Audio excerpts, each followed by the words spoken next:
me, babe.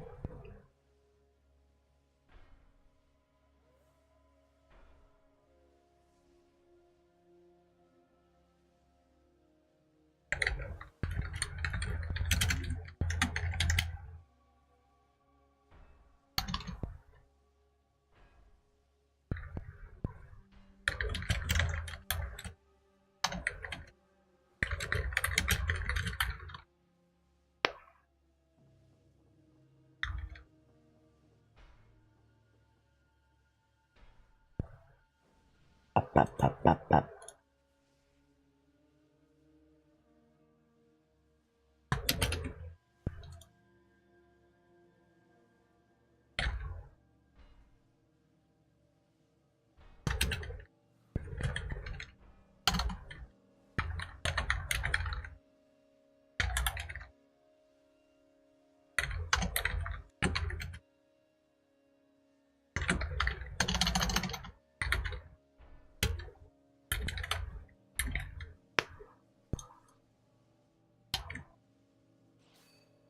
Who the hell is pinging? I can't see the screen. Hello, Jimbuk.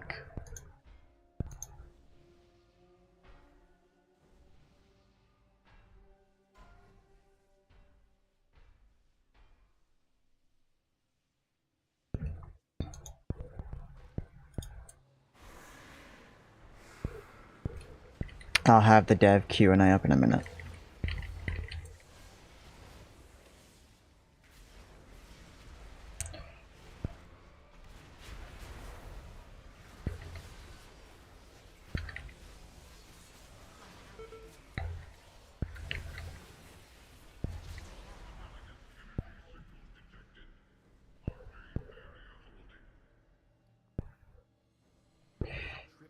Pop that, eat this.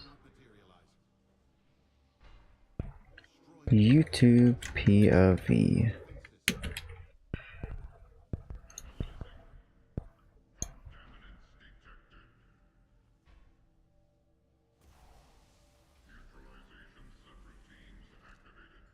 There's the Q&A. Boom.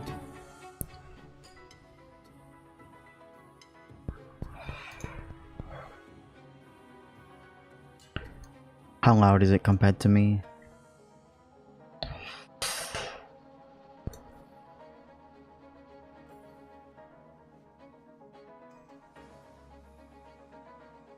It won't let you say the bad word? What bad word?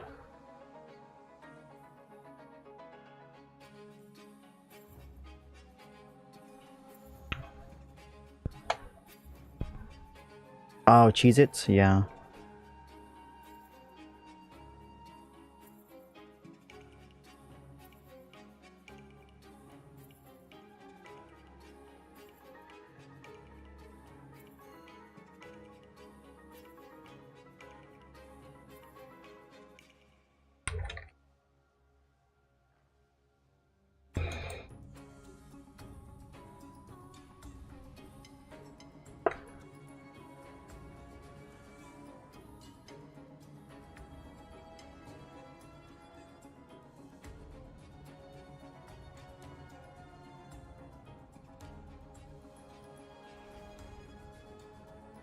Volume seems alright? Okay.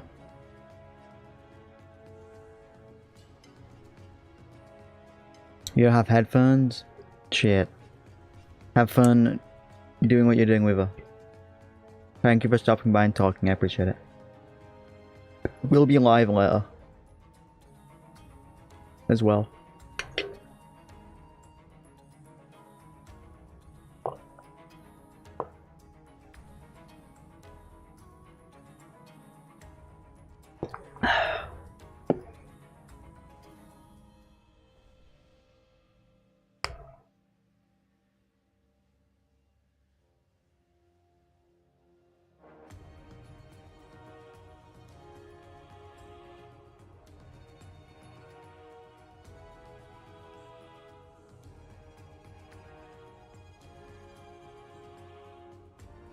I need a fourth monitor again.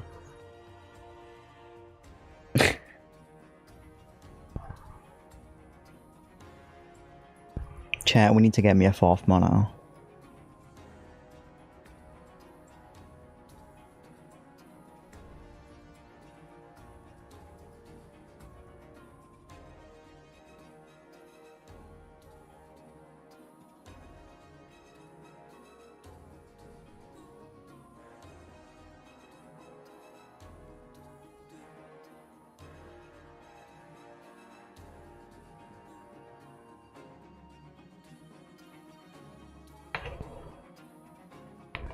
I can just skip to the beginning of the Q&A.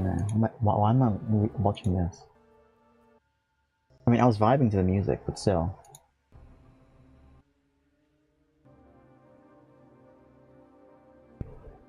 You would love to get me a 4th monitor?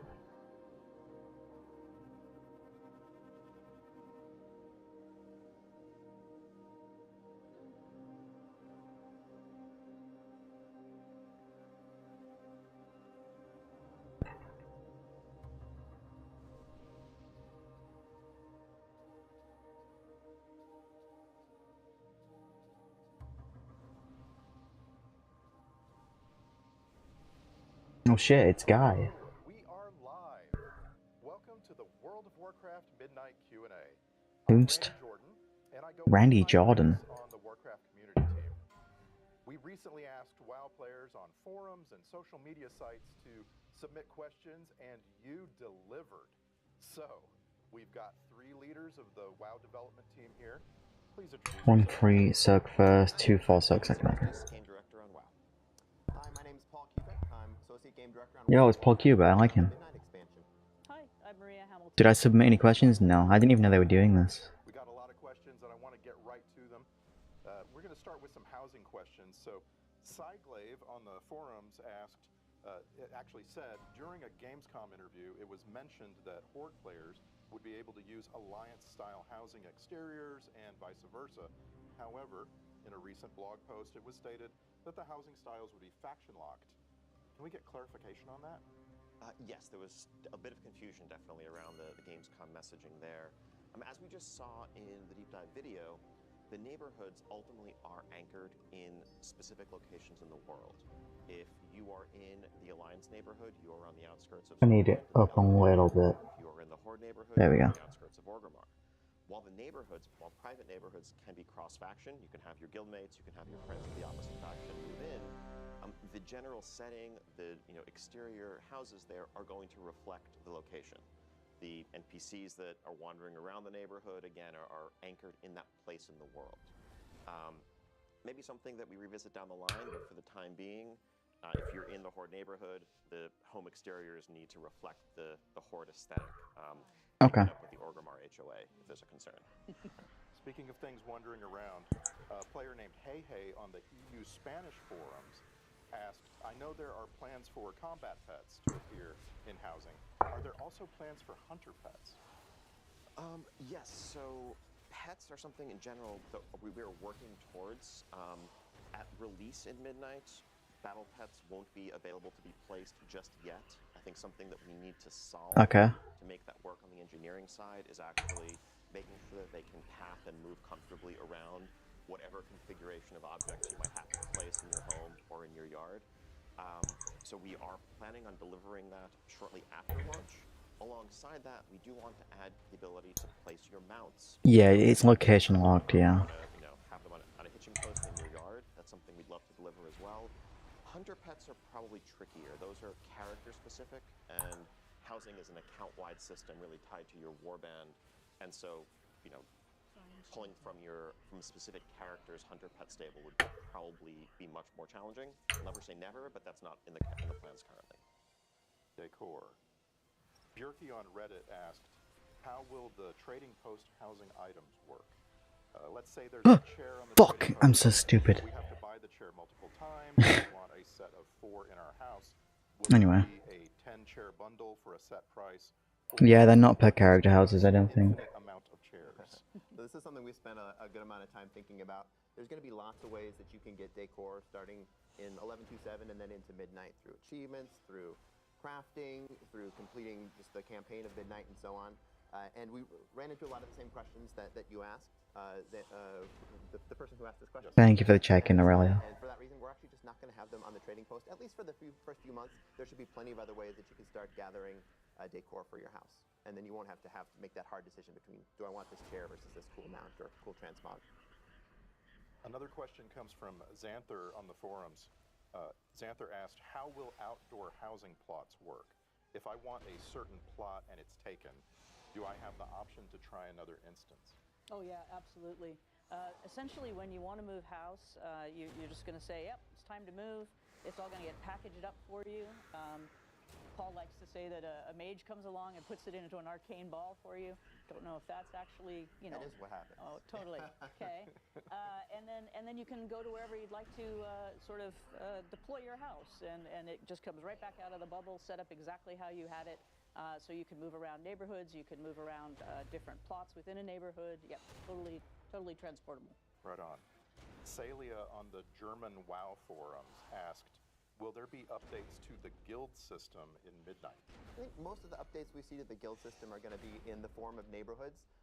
We expect to see a lot of guilds, especially guilds who are playing a lot actively with one another, to build guild neighborhoods where you'll be able to live alongside one another. So instead of the typical ways you're interacting with one another in WoW, whether that's raid nights, Mythic Plus nights, PvP, whatever it is you choose to do, you might also just start running into one another in the morning when you go out to get the paper. And so really looking forward to seeing guilds build stronger connections based on those guild neighborhoods. I think the other systemic trappings of the guild system are something that we know is definitely Interesting. for a refresh. Guilds obviously have been... Yeah, the guild system's been there since like March. Room for improvement. Our focus for Midnight, though, really was on the housing integration. It might be more within. And the rest of the system is something we hope to get back to in the near future. A highly upvoted question on Reddit comes from Chilligok. Chilligok asked, will we ever get another texture update for older races? Especially compared to Earthen, the hairstyles are outdated now. We do have a couple which are coming in Midnight. As you complete the Amani campaign in Zulaman, you will be able to unlock some cool cosmetics for Darkspear trolls, some cool hairstyles, and actually skin colors as well. And so if you have any Darkspear trolls on your account, you play through the campaign, you'll be able to get some cool customizations. And this is one of the ways that we do try to approach this, is as it's appropriate to the story, we'll look for cool ways that you can integrate cosmetics into your own character. That's not the only way Interesting. we do this, though. Yeah, exactly. I think it's something that we see as an issue to chip away at over time. We want to roll out extra customizations, hairstyles, you name it, for the existing races to continue to bring them up to parity with the very newest options. It's not something we're able to do all at once, but particularly where it makes sense and fits the story, we're excited to keep adding them. Our long-term goal is to get to a place where every race, whether brand new or one of the original ones, has roughly the same number of options. So, as we just saw in the deep dive and going back to the Gamescom announcement, we have a system coming called Prey. And I have a couple of questions here about Prey. System of Cells on Reddit asked, will the Prey system make all mobs in the target zone more challenging, or only the Prey target plus world quests unique to that system? Yeah, it will affect everything in the zone for you. So if you have chosen to go into the zone chasing a nightmare mode prey, everything is going to be much harder for you. It's based on an aura that's put on you, sort of like it's almost like an affliction in a way, or a torment. And as you move through that zone, it's going to be harder. And the player in Prey is on their own? They are when they find... They're on the highest difficulty, right? If it's in one of the harder modes, then you need to go mano a mano. If it's in the normal mode, then the rest of the players in the vicinity can help you out. Gotcha. The WoW creator Fandy asked, Fandy. Is the Prey system planned to be a part of the World Row in Vaults? Yeah, in one way or another. As we build our expansion, one of the last things that comes in is specifics on rewards. So we don't have the specific details now, but when we do look at Prey, we look at it as similar in difficulty and sort of player activity to the types of things that you do in Delves. And Delves, you take up that bottom row of the World Row in the Great Vault as well. So we do expect, if you're running Prey, you're going to see better rewards in that row in one way or another. Good. I want to get to one of the most highly upvoted questions we saw across all channels. This is from Weird Dandom Ally on Reddit. And that goes, any plans to rejuvenate the glyph system? All classes Oh, can take interesting. advantage of it for class visual customizations like warlocks have with their pets and druids. That's a good question. Yeah, so there isn't a glyph overhaul planned for Midnight at launch in particular, but the general question of more customization for spell visuals, transforms, things along those lines, that's one that we're also very excited about and always looking to offer more customization, more cosmetic self-expression where possible. And the glyph system is a great vehicle for this. It's not the only vehicle, but where it makes sense, that's definitely one of the avenues we would use. Speaking of highly upvoted questions, we got a lot from the PvP community. I want to ask Okay. those. PvP. So starting with Keth Cup on Reddit, the question is, do you have any plans on making PvP less daunting for new players? We absolutely do, yeah. We're really excited to introduce a new feature called Training Grounds. This is a feature It's not a new where feature, it's just Comp Stomp. fighting alongside other players. It's just Comp Stomp, don't say it's a new feature. Other PvPers, potentially people who have been playing this mode much longer than you, who have better PvP gear than you, and are gonna wipe the floor with you. You'll be able to fight against some opponents who you'll have a little bit more of a satisfying win rate against. And because of that, we think this will be a pretty good on-ramp for people who are PvP curious, who want to get into PvP, but feel like there's just too much of a steep on-ramp because of those daunting aforementioned players who want to wipe the floor with you. This is going to start with a couple battlegrounds that players will be able to jump into with Training Grounds, and we'll see where we go from there. I think, we love PvP, broadly speaking. I think one of the challenges is it can be very daunting to get in, as the question implies. It can. Getting into PvP for the first time, you're in some cases jumping into a pool that's filled with sharks who've been doing this for 20 years. True. But there's so much, there's nothing quite like World of Warcraft PvP and that style of conflict, that style of combat. And so really our philosophical approach as we move into Midnight to really try to rejuvenate and grow the scene is to broaden the base of that pyramid so we can kind of lift the whole thing up and help all levels of it, whether you are the most hardcore person competing for titles at the end of every season. Everyone will be better served if people feel like they can actually enter this community for the first time and discover what is so great about WoW PvP. Okay. Let's all be sharks. Yeah. Eventually. That's fair. The PvP player and creator known as Supatees. Oh shit, Supatees. Okay. Highly upvoted question on our forums. He wrote, in the War Within, we saw major reward improvements and restructuring for Mythic Plus, which improved participation. Are there plans to look at the current reward structure for PvP, such as rating cutoffs or additional rewards? There are definitely plans to look at this. One thing I can say that will be changing at launch in Midnight, in the first season of Midnight, is that top tier cutoff coming down from 2400 to 2300 for those rewards and titles. I think looking at how MMR has evolved and how the rating ecosystem has played out, that's been a bit too exclusive even for some of our best players. Broadly speaking, beyond that, I think there's a lot more that we would like to do with the system. That's not necessarily going to be happening right at launch in Midnight, but if you look, for example, at what we changed with Mythic Plus and new titles and new structure and things like the Resilient Keystone system in War Within, those changes came in War Within patches. So as we look to PvP and its evolution... So probably in 12.1. Definitely an area that we want to focus on. Okay. Got another one. Fair. Sandent on the WoW forums wrote, will War Mode receive more well-needed attention? Oh, More activities you do like need to do zone that. objectives Yeah. Or rotating events? They'll probably do that with the new area though. Overall treatment? Yeah, we're adding a whole new area into the Voidstorm zone. Yeah. A giant war mode area which reflects the same space as the Slayer's Rise Battleground. If you watched the deep dive video, you got to see that. That Slayer's Rise is also made manifest in the zone itself.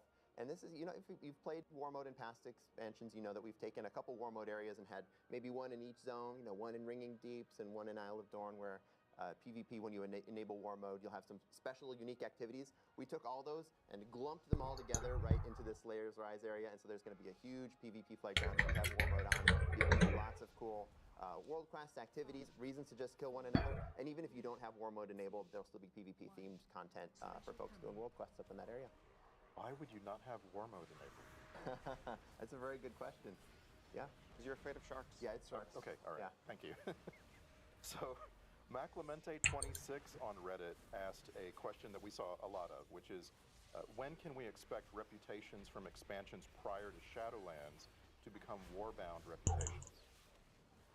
So yeah, taking full accountability here, I know that when we rolled out warbands. We Okay. said we're going to work our way backwards through reputations. We haven't made progress as quickly as we would have liked. We got some of the Shadowlands reputations, but not the Covenant ones. This is something we're going to pick up and resume. I can't commit to a definite timetable, but in the long run, It will happen. Okay. Just internal disparity between how different expansions reputations are handled, and we'll continue to start with the most recent and work our way backwards. Thank you. 610 on Blue Sky said, Oh, Blue Sky. Within The hell? is the first WoW expansion without a legendary. Can Oh, we true. expect anything in Midnight, or is the team taking time to reevaluate what place legendaries have in the modern game? I think we always want to avoid things seeming formulaic, where it's like, okay, you can expect it's a new season, there's going to be a new legendary, this is how it's going to work. Legendaries should always remain special. Yeah, true. Feel like Okay, these are that's fair. items that have clear stories behind them and feel worthy of that special orange color. And yes, we're also looking always at issues with how they're awarded. We want to make sure they feel special, but also don't turn into something where it feels bad or grindy because they feel required if you want to be competitive. There's a fine line to walk there. There aren't currently any planned for the first tier of Midnight, but as we face certain foes down the line, it may make sense for some of the items that they yield to have. Okay, so there's going to be one when we get there. in Midnight, but not in the first patch. Okay, So, is what I get from that. asked, will we be getting any more background information on story regarding Lyrath Windrunner? Sorry. Any of the other Windrunner family members, perhaps? Absolutely. I don't want to talk too much about patches, but certainly in Midnight, as we go into So we're seeing Sylvanas. have the All right. opportunity to really get a brother's view of his sisters, and an opportunity to learn a lot more about what happened and what's happening in that place. And I mentioned before, we're gonna see the sisters.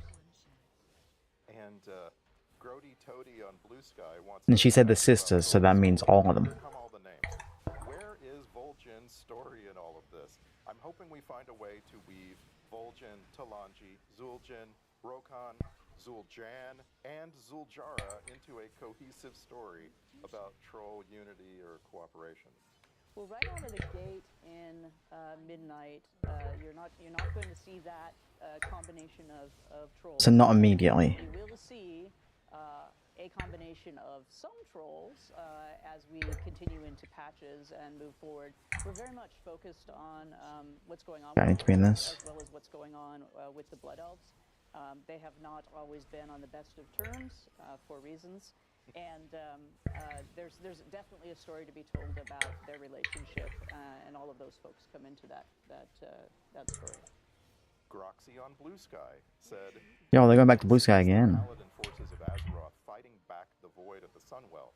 Can we hope to see more lore about the Tauren and Azeroth's sun god Ansha? Eyes of the Earth Mother told us how he and Elune slash Musha fought possibly the Okay, so Tauren mythology.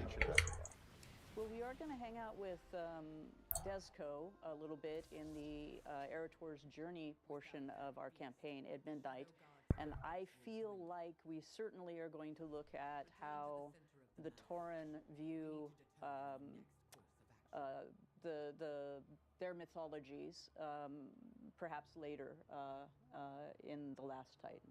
Oh, so Tauren mythology is in Last Titan. Interesting.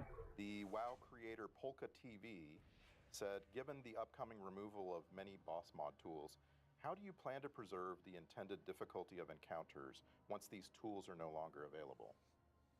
So yeah, this is a great question. For some extra context, I think folks are going to see in the next day or two, as some of the media interviews we've done the last day go out, that we are rolling out so changes to the add-on API with the Okay. launch of Midnight. And so We knew that anyway. It's going to remove the ability for add-ons to read in real time combat state and combat information. Okay, so combat add-ons are gone. One of the big reasons why we're doing this with the launch of a new expansion is so that we can really build all of our combat, our encounters around that expectation, around this new ecosystem. As we've been discussing over the course of the year, really the main goal with this shift is to create a level playing field where external tools are no longer felt to be required. It's a good thing, but people are going to hate it for a while. At a and also to shift some of the things that we are testing when it comes to difficulty, maybe away from Twitch reactions and how quickly you can run to the circle or diamond marker that your add-on told you to run to, and rather to more of the collaborative coordination that have traditionally marked cooperative PvE in WoW. But the goal is to keep difficulty largely the same. In terms of how many pulls it takes to down a boss for your guild, whether you are aiming for ahead of the curve and defeating Heroic, or whether you're pushing into Mythic or whatever else, overall it should take you about the same amount of time to accomplish what you're used to accomplishing. It's just that difficulty may come in slightly different places. Without add-ons to solve mechanics for you in real time, it may well be the case that we just need to give you a couple more seconds to get into place, or that there should be one fewer ad to interrupt, or what have you. We are going to be rolling out, we're actually going to be launching Alpha early on. Okay, which raid boss? A ton of native improvements to the UI, like boss timers, boss alerts, so you can see a timeline of upcoming boss abilities, nameplate improvements, cooldown manager improvements, and more, to, again, kind of create a unified experience that's baked into the UI. But the goal at the end of the day is for difficulty to remain where it was, and we will be making tuning changes in alpha and beta, as well as, of course, once these encounters are live, to make sure that things are landing in the right place and players still feel well equipped to overcome the challenges in front of them. Following that, Sped Bros on Reddit asked, what is your plan for upkeep and development of these now built-in add-ons? Yeah, so I think, the functionality that we're pulling into the base UI is something that, as always, we're going to be evolving in response to player feedback. Again, part of why we're very excited to get... Can they live hotfix it is my question. Right at the start of Alpha is so that we have the entirety of the Alpha and Beta cycle to iterate on them before midnight launches. And then, of course, as always, even... Or is it going to require like a downtime to change? Functionality based on the player requests and the feedback that we're receiving. Ossicrond on the WoW forums said, sculpting your UI over the years is almost like working on a classic car. Fine-tuning with different fonts, color palettes, and even different types of glow alerts. What is the depth of the available customization, and are there plans to expand it in the future? So there's a couple of facets to this question. First off, couldn't agree more that I think UI customization and using add-ons to tailor the aesthetic of a UI, how information is presented and where it's presented, I think are one of the hallmarks of the WoW experience, and really one of the strengths of the game for going on 21 years now. There are no plans to eliminate or remove that. The approach we've taken in changing the way the add-on API works really It's just for access to the combat add-ons. There'll be details coming out very soon from our UI engineering team on exactly how this works. But whereas in the past, when we have restricted aspects of what add-ons can do, we tend to just kind of wall off sections of our UI and say add-ons can't touch this at all. But when it comes to things like nameplates or unit frames and the like, that would have been an unacceptable approach here because that aesthetic customization is so essential. So there's a brand new system that's been created where essentially pieces of information about what's going on in combat are put in the black box.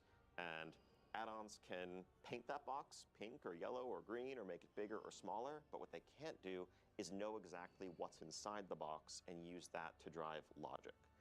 In addition to that, the new UI functionality that we're adding, whether it's improved nameplates or whatever, have extensive customizations in terms of size, shape, location, aesthetic, all of the edit mode functionality, and more. But we have no intent of pulling back in any way from the aesthetic customization that add-ons have always offered. Okay. Cutting to the chase, Felfer on the WoW forums asked, does this mean that existing add-ons like Deadly Boss mods, DBM's done, Player's done. are going to break? He tells he's done. They will change significantly. I think certainly, day one, if you're logging into Alpha and you try to enable them, I do not believe they will work due to changes in the API, but that's standard for any new expansion release.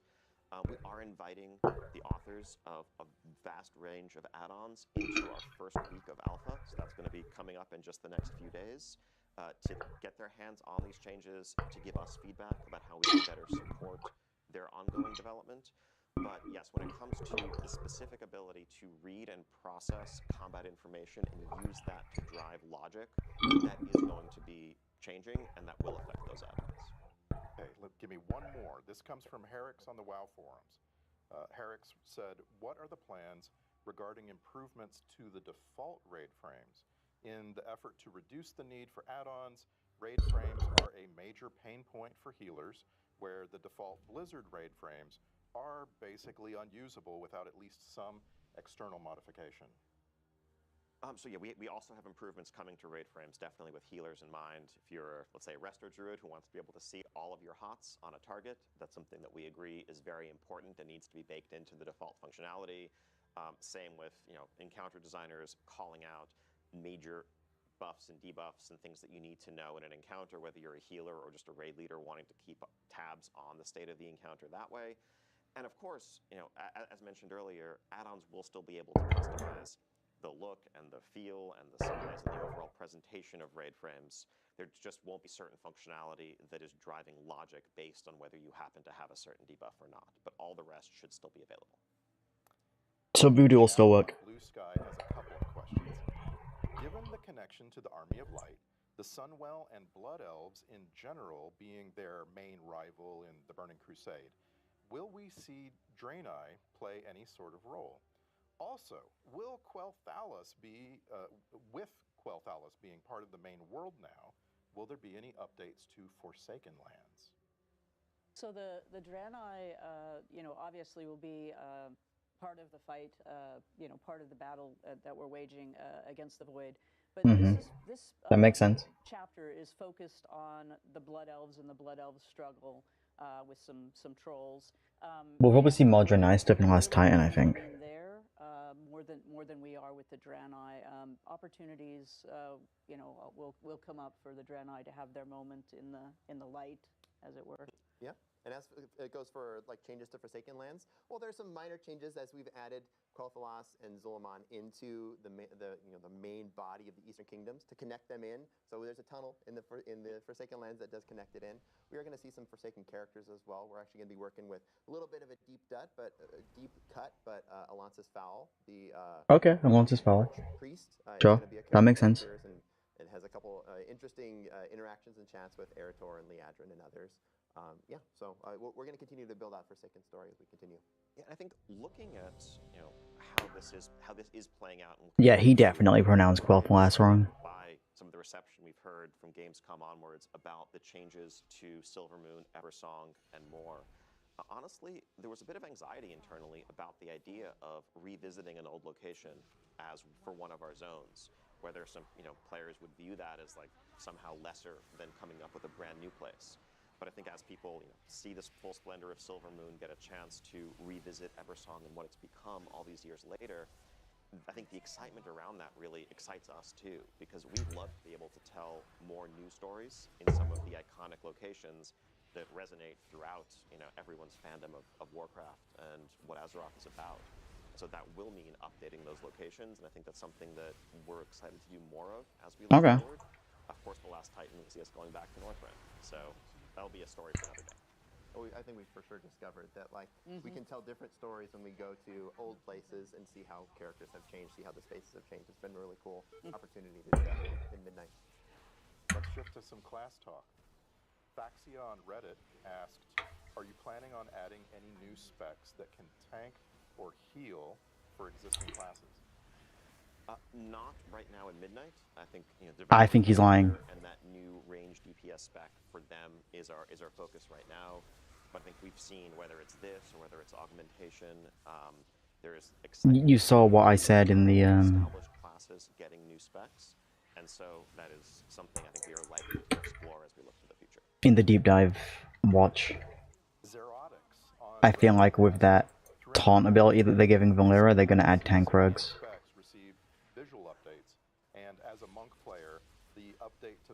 They'll probably add combat back. Are there any other classes or specs that can be revealed to be getting updated visuals in Midnight?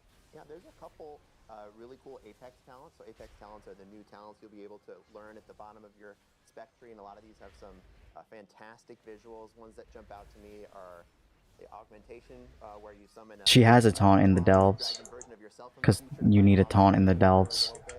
The Frost Mage one as well, you summon a Hand of Frost that chases down your target and attack them. And so these are some of the new abilities that are going to get some new custom visuals. As far as like looking back at older visuals, as was the case with Vivify, this is something that we tend to do as we continue to build smaller patches.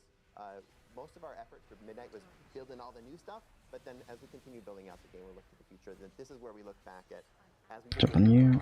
find a Ow. where we can raise the floor and say like, okay, this one has aged not as gracefully as the rest of our visuals, and we can bring it up to par with the rest. Following that, we Bum, found a bum, question bum, from bum, Nihenna on bum, the bum, Journal bum. forums, and Nihenna asked, will the void/light topic be picked up in any additional class specs in the future? For example, Sunwell effects for a Holy Paladin, or perhaps void powers for a Warlock? I don't know about Void Warlocks. Void Wall is kind of but we do odd. have a existing Void themed spec, the Shadow Priest, my beloved Shadow Priest, which has a new ability, Tentacle Slam. Tentacle Slam? Shadow Crash, and it is a giant voidy tentacle that slams down in a line in front of you and has a similar Tentacle Slam? a lot more of a I'm sold. voidy Shadow Priest idea to it. We also have one of our Apex talents, the Discipline Priest, has Void Shield, which replaces your Power Word Shield with a Void themed shield. So there are places where the Void and Light are leaking into class design. Going back to the support roles, Neo Saro on the EU Spanish forums asked, can we expect anything new regarding the support role in Midnight? Will it be expanded to other classes? Is it considered that it maybe didn't work as expected for augmentation, and perhaps that just becomes a normal damage or healer? So we're not planning on currently expanding it to other classes, but we're also not planning on changing augmentation to just fit into the existing niches.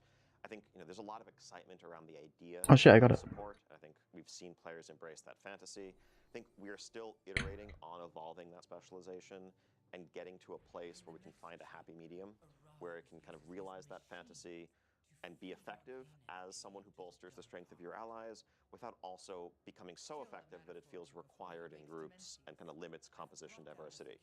I think if we're able to achieve that, hopefully when we're able to achieve that, I do think we would like to look to what other ideas might apply a different fantasy to executing that concept. Interesting. I want to switch to the topic of delves. The WoW content creator True Villain Manny said, with delves integrated into the story, will there be certain scenarios that are locked in as we level, and will there be additional story in those alternative scenarios with delves? Yeah, as we move through the campaign in Midnight, we will be entering delves with specific goals in mind, and that particular variant of the story will have the objectives that we need to accomplish as we go through them. As always, our delves will have multiple variants to play through with different stories occurring. So yes, we will continue to use delves in this way, and Interesting. Look for opportunities to continue to build quest content that enters delves. So let's go inside.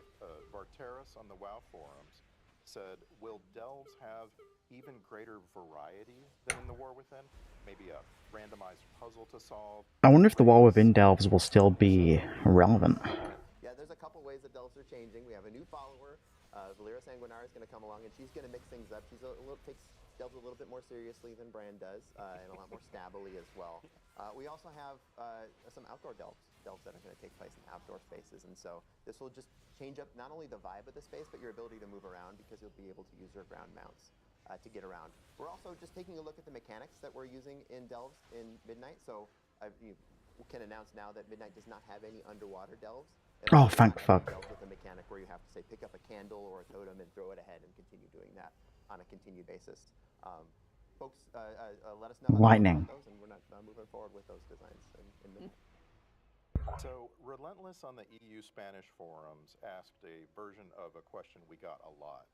And Ian, what's stopping the World of Warcraft development team from doing a world revamp? Could we get a world revamp?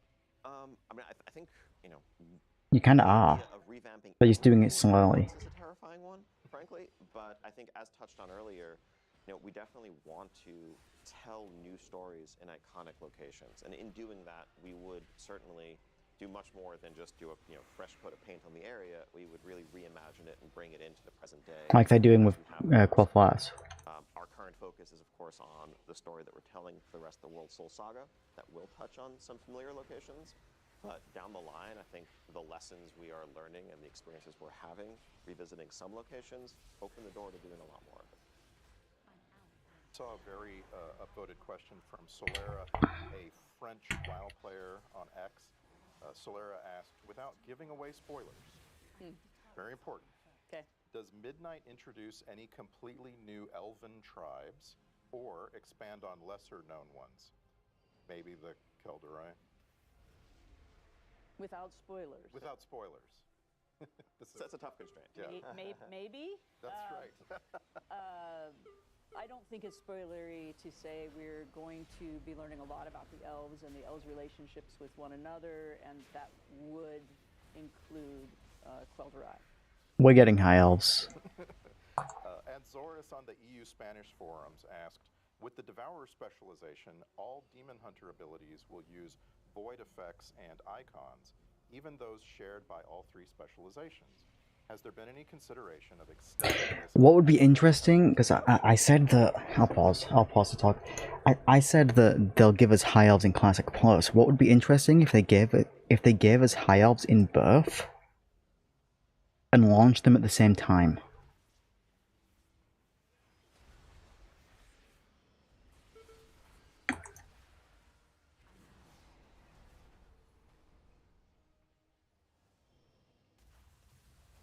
That could be a possibility.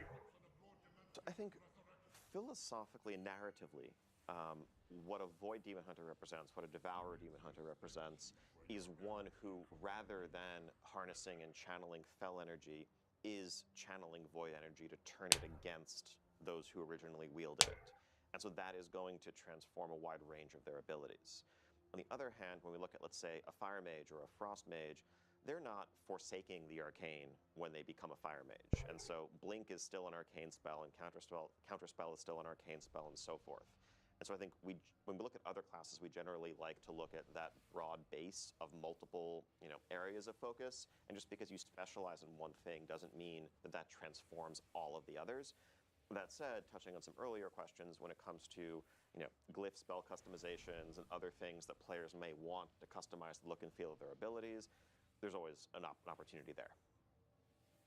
Another highly upvoted question all over the place. I'll take the version of this question from Navarel on the EU German forums.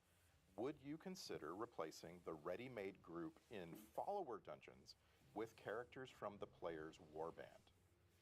Definitely something we are considering. Not something That would be we sick. Deliver for Midnight, but ever since the introduction of both warbands and follower dungeons, this idea, this request has popped up. It's something that we're excited about internally as well. There's some technical hurdles to kind of pull that information down in real time and make it work, but it's something we do want to deliver down the line. Ian's not lying about technical hurdles. There were multiple technical hurdles in the way. We're actually jumping over one of them with Training Grounds, where we're changing the way that some of those game-controlled characters or bots are built.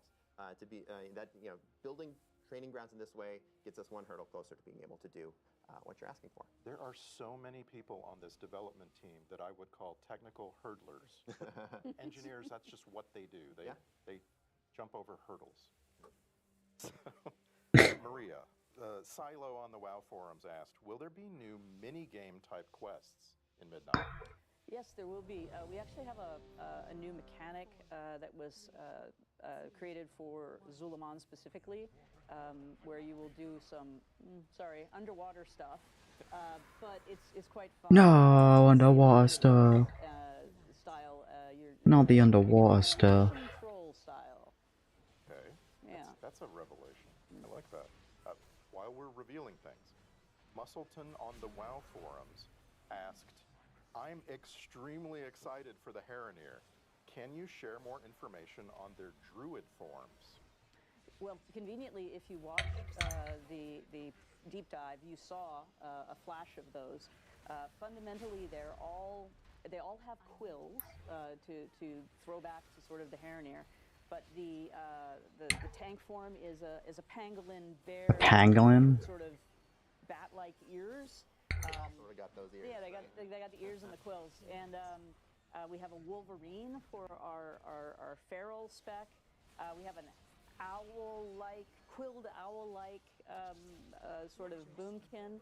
But best of all has got to be the swimming form, the swimming travel form, which is an axolotl. An axolotl, that's cute. We're all gonna learn how to say axolotl. Yeah, I probably said it wrong, but yeah. No, I think you got it right. I think you did. Okay. Bro, what are you doing? The reveal of the Heronir led to a very common question. And a version of that question that I want to ask you came from Racktoner on Reddit. Can you explain the decision-making process? Are the Nagas still around? Technically, yes. Technically, I mean, they're still around. They're just not active in the story currently. Down to narrative. After BFA. There's no secret that we started talking to the Heronir in the War Within. We don't know what they're up to. Not a coincidence either. We wanted to build a familiarity with Rowena, with her crew, so you understand who these characters are when they do eventually become playable characters, as we've added them in Midnight. And of course, Midnight is part of a 3-chapter saga. We're in the middle chapter now. The Heronir are going to be a big, important part of this story, and this is why we chose to fold them in. I feel bad often being the bearer of bad news in these conversations, but I know that it's not lost on us that there are widespread requests from players who would love to be a Sethrak or an Ethereal or the like. And part of the question there is, as Paul said, narratively, like, does it make sense for this faction to really join the Alliance and Horde if there's, if they're cosmic, extraplanar, or more neutral by nature?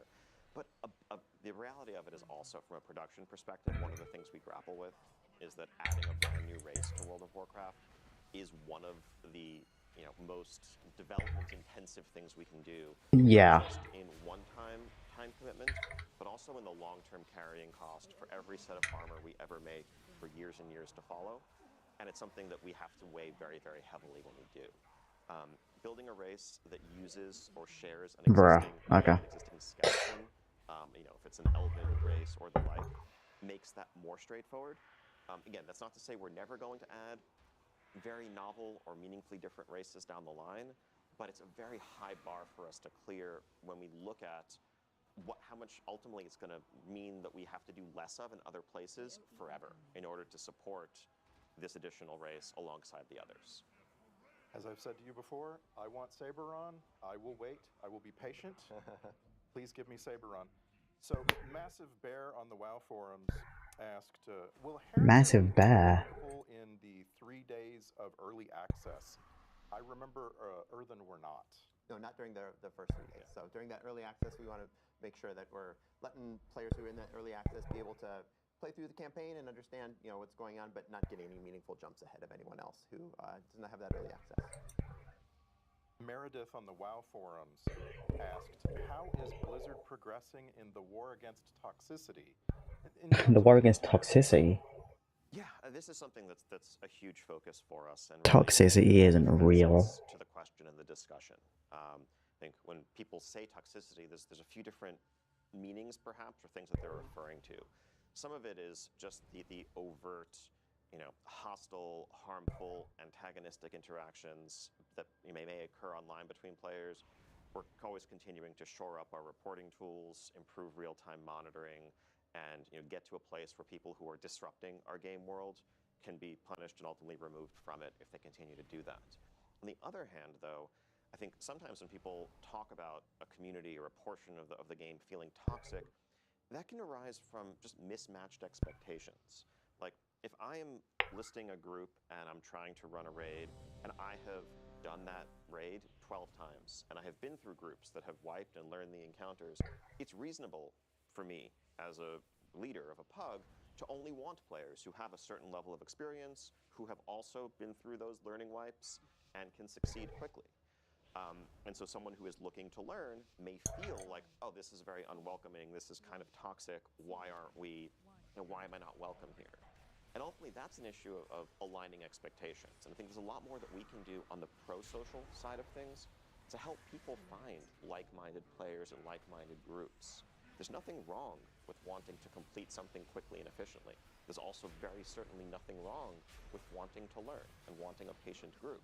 Now, if you mix those two groups, there are going to be some conflicts that emerge naturally because of different goals and expectations. So I think a lot of what we're focused on right now is also how we can help players better connect with like-minded individuals so that they can have satisfying experiences where everyone is on the same page, working towards the same goals. Thank you. I want to rip through some more housing questions. We've got several. Will we get to see our alts walking about, or maybe sitting in a chair in our house? Paul? Yeah, this is, we're looking at a lot of the same technical hurdles we talked about earlier, not only with being able to show players and other players in game, but also the pathing issues that Ian mentioned when it comes to being able to have your pets moving around and Interesting. and whatnot. So not planned yet, but something we do talk about is a potential for the future. And I'll take this moment to say that like housing is one of those features which is really exciting for us because there are so many cool ways for it to grow. As we've built Midnight and we're sharing housing for the first time, we're going to be looking to you to tell us, what do you want? Is it that you want to see our house? Do we want more features? Do we want more decor? Do we want more ways that I can style interior or exterior of my house? So let us know as we continue playing. Yeah, philosophically, with a feature the size of housing, this is something we've been working on for a very long time to really deliver what players have been expecting and what they deserve.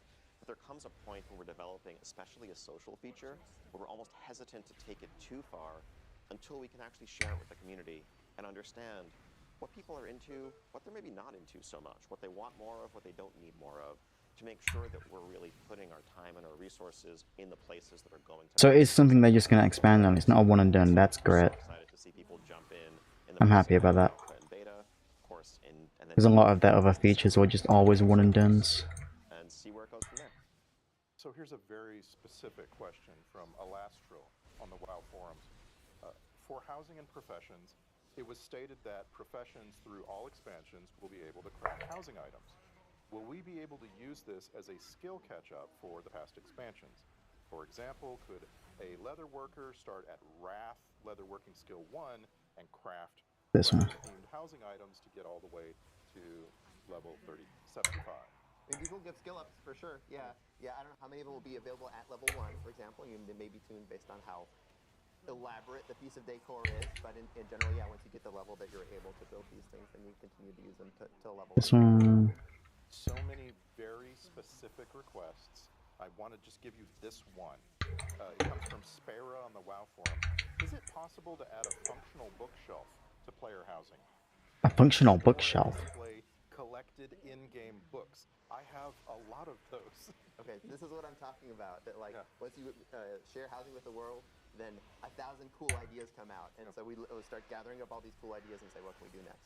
I can confirm there will be bookshelves. Whether those bookshelves will be functional, no, not at least to start. But this is a really cool idea for. But they could be functional in the future. That's cool. And a couple more. Ian, Devanir on Reddit wrote, "What is the minimum player limit for a private or guild neighborhood?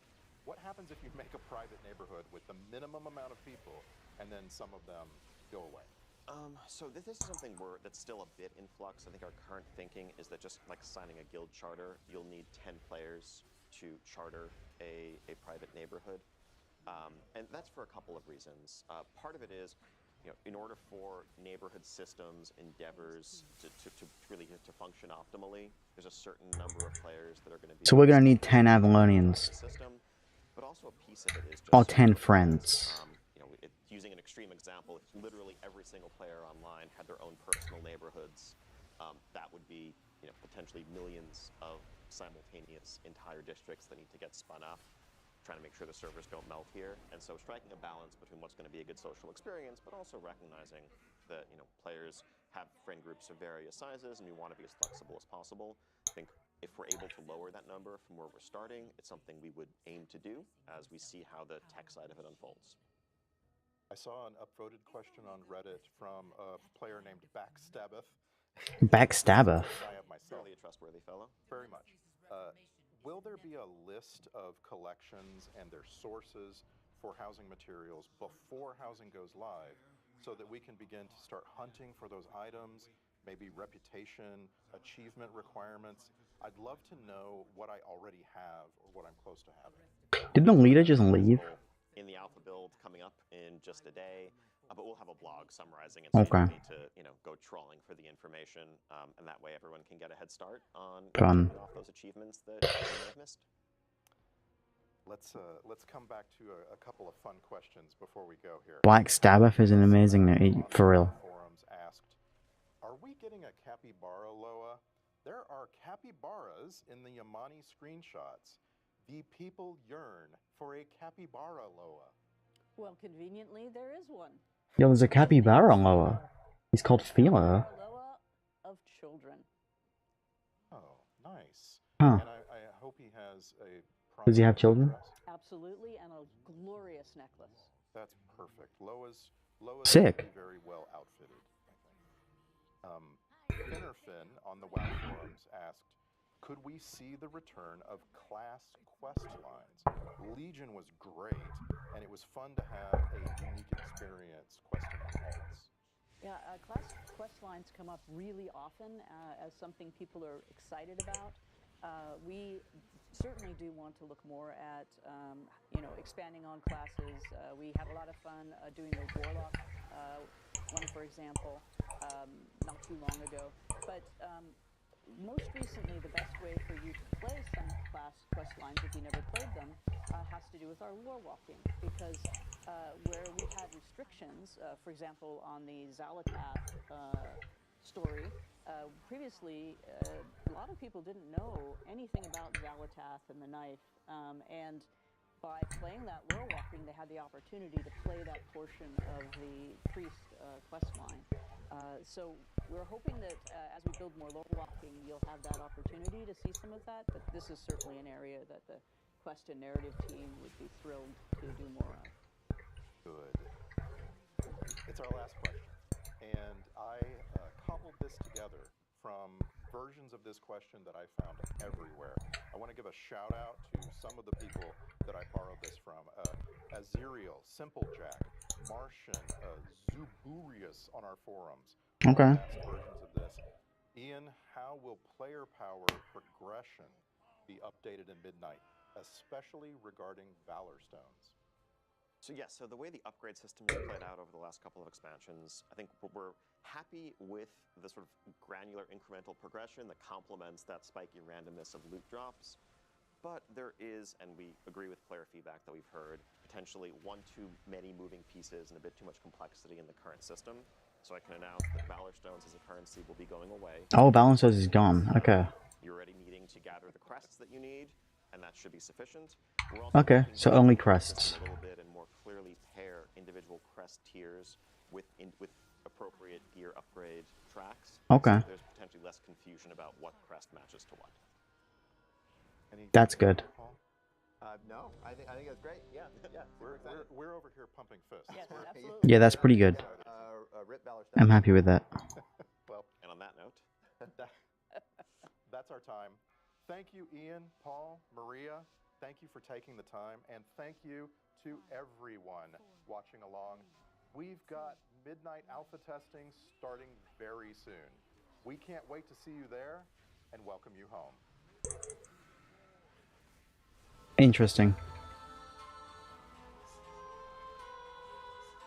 That was good. They covered a lot of things.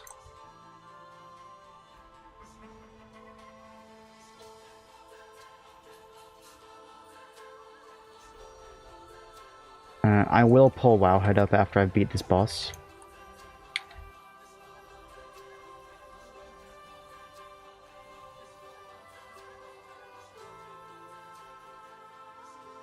Probably. Alright, let me just close that for a bit.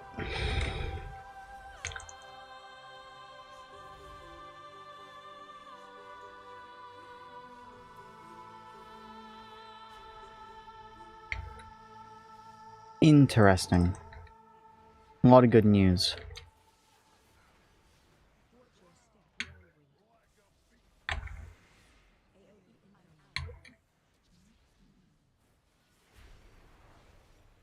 A lot of good news and good things announced on that, to be honest.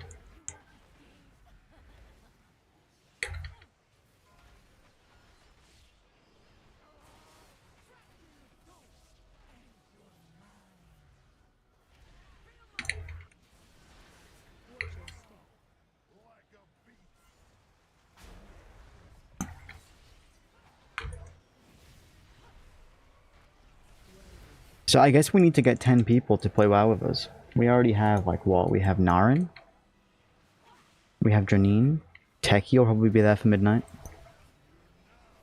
Hikaru will play it. So that's how many? That's like me, you, Naren, Janine, Techie, Hikaru. Is that 6? So we need 4 more.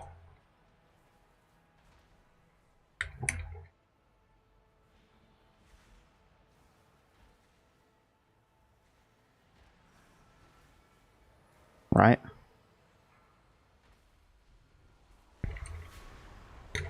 So that means we gotta get Squid in there?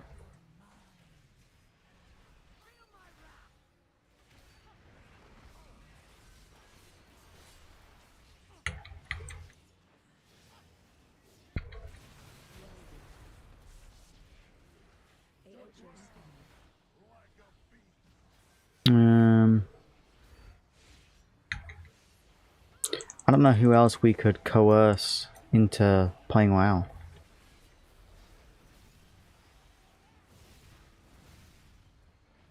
Oh, why the fuck did I jump over there?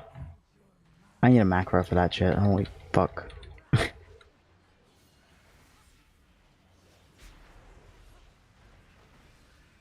No, Squid said she'd do it. She just needs money. Squid's already said she would.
And Aurelia would join if they got the game.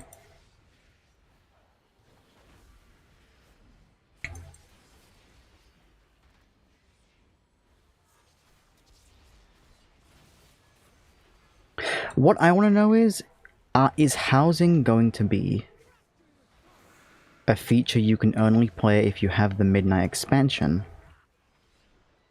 Or if you just have a sub?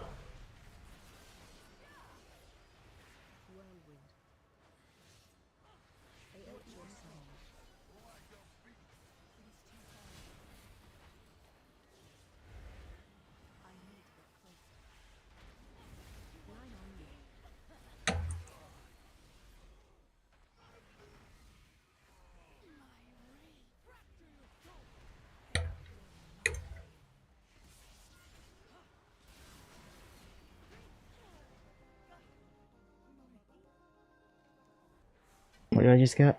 Oh, runes.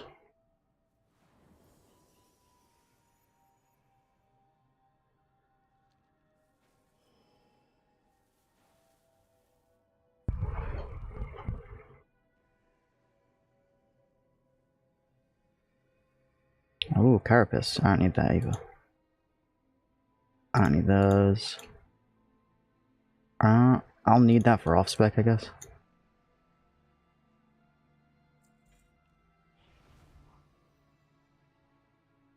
Okay.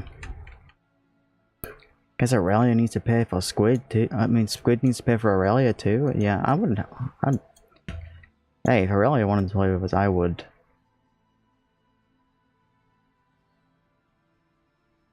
Be more than happy. It's just getting people to game, to be fair.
Yeah, I think I don't know if I don't know about the housing thing is interesting because they haven't stated anything about it.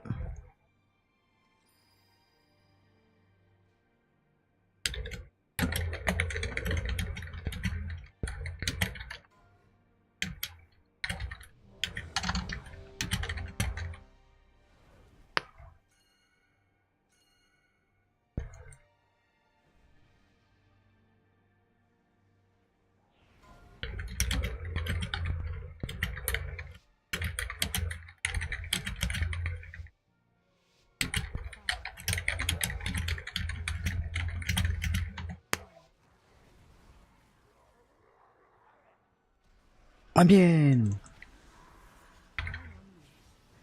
Fuck on me.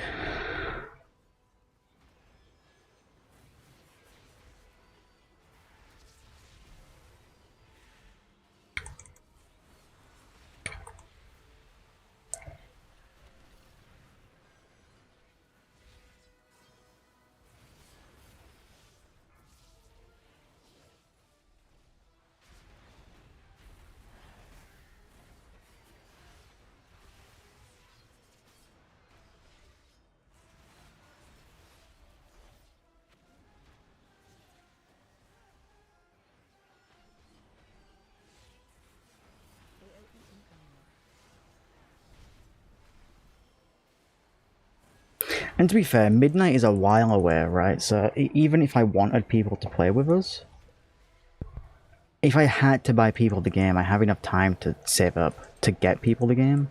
Because if we had a lot of people on launch day, that would be sick.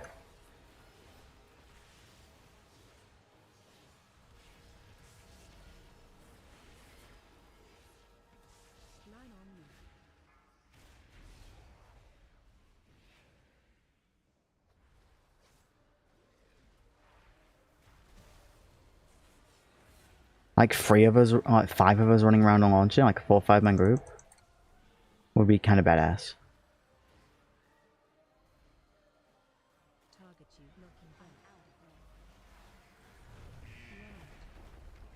Oh.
Oh shit. Here.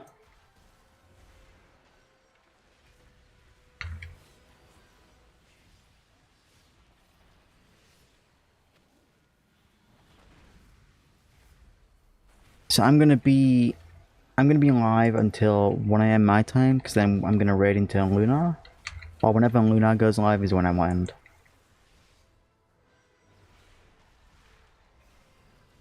Because Lunar is... he's starting a Final Fantasy 12 speed, like not speed run, like race challenge thing.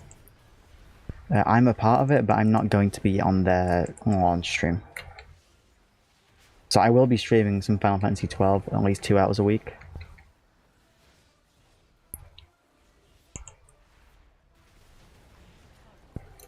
For a while.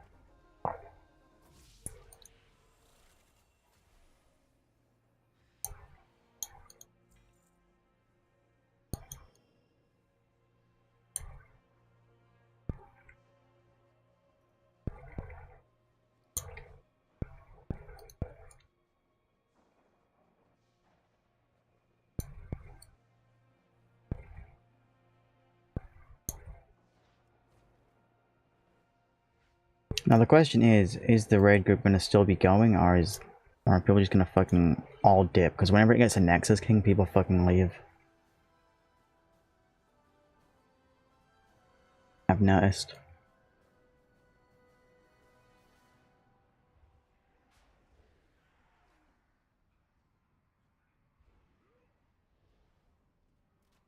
Okay. Nexus.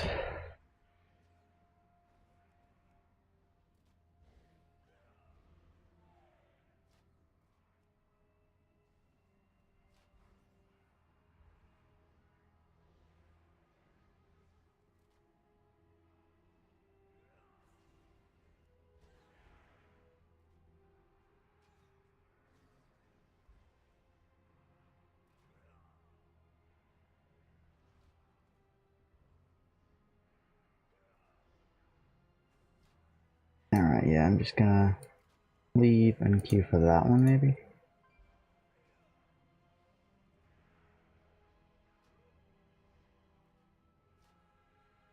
I'll also queue for that one.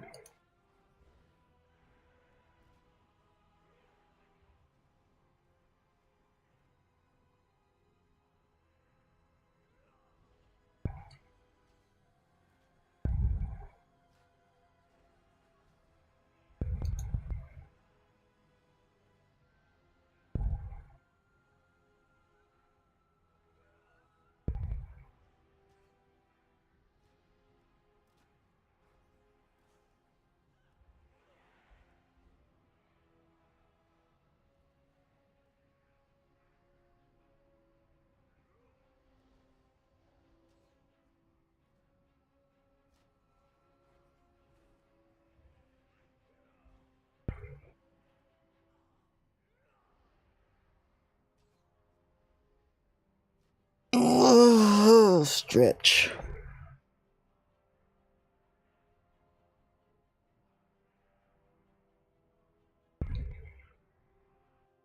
I might have to like go into a normal run or something. Not on this character, but in general. She's kinda caca-poo-poo.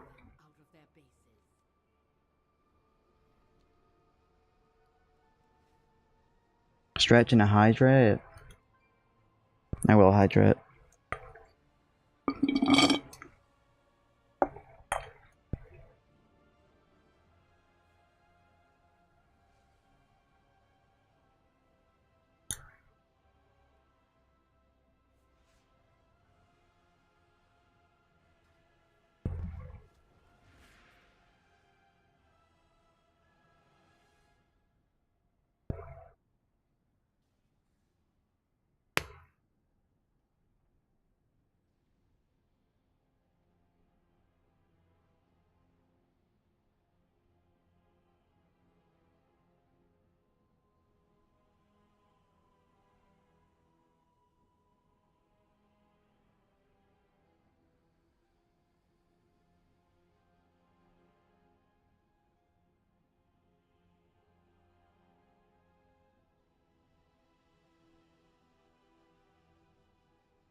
Oh.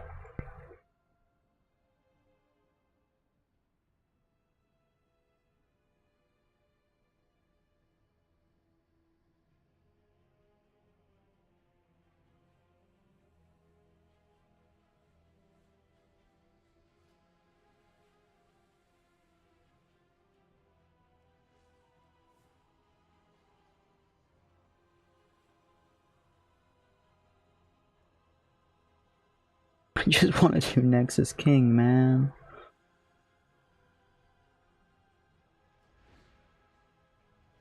Oh shit, I got in. Damn. Alright, bet.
Oh.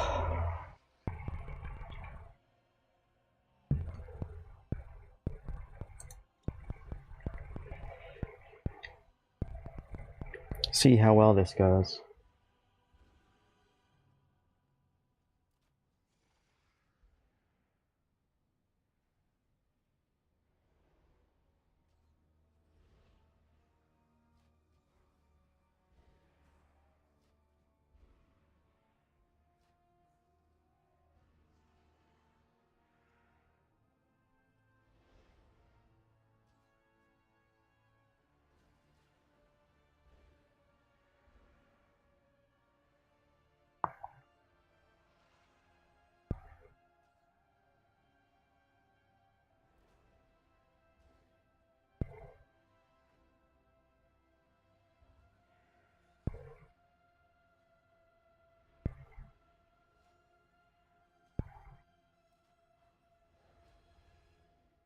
Pitiful corporeals, you are no match for my might.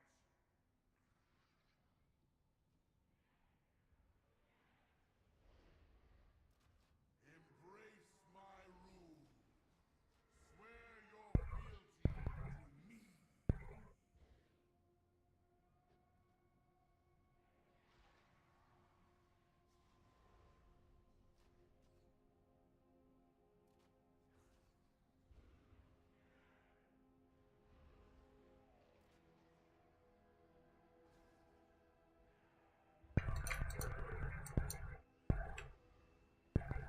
Give me a summon! Thank you.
Oh, God.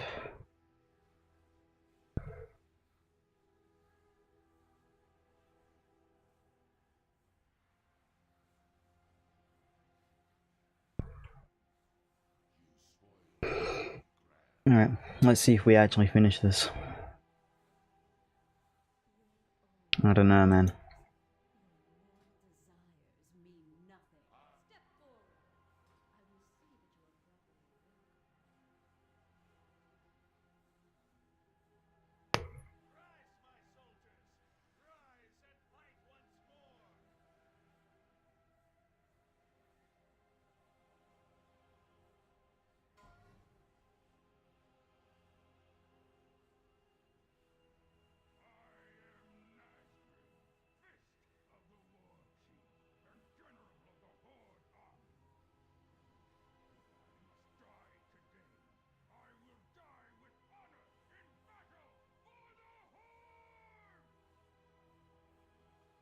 Group 1, 3 left, 2 far right.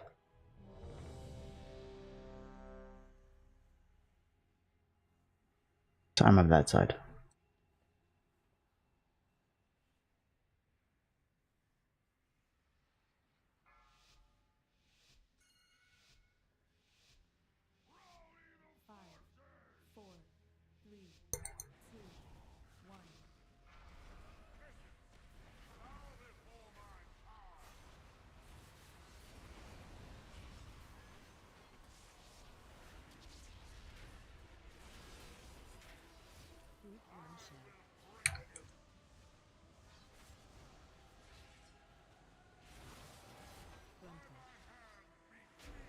And you put that frontal on me, boy.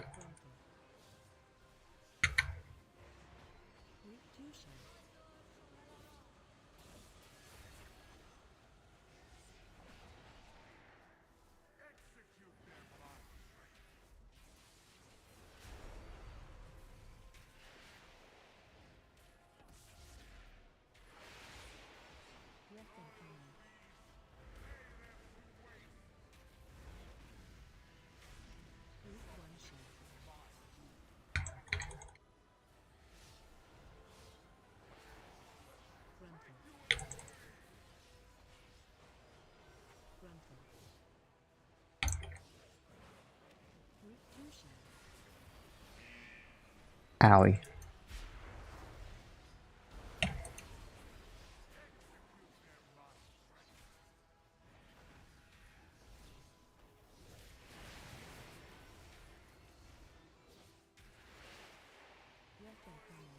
Do we even have the DPS for this?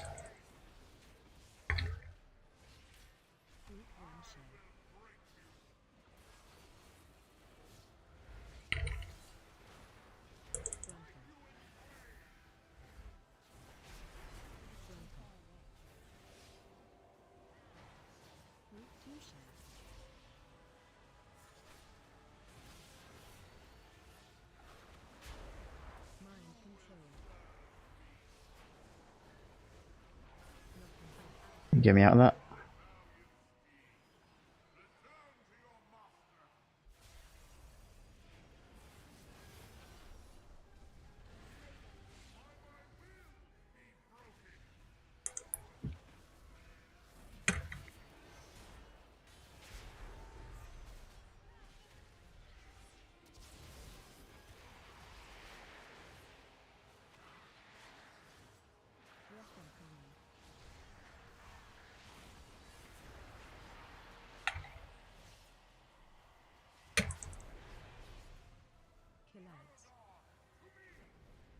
This side?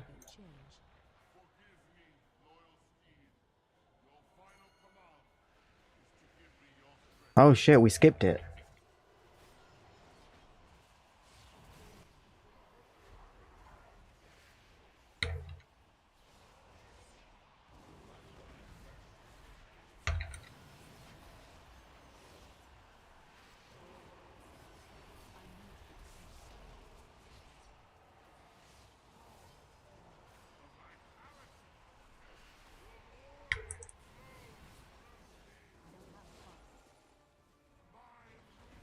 Interesting.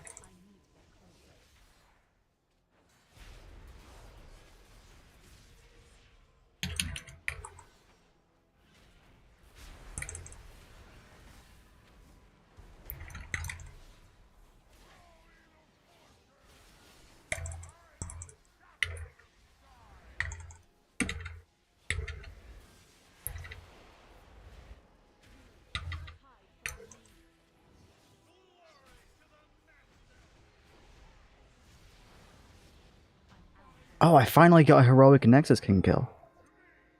Or was that normal? I don't even know. Either way, I'm not annoyed. It's a boss.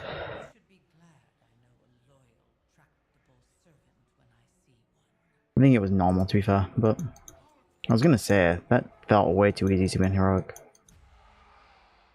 And now, the final reckoning is at hand. The all-devouring is nearly reborn.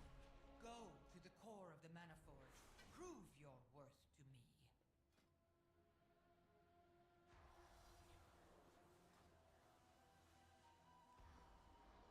They added a warden class to WoW? No, you can get Maev's gear though.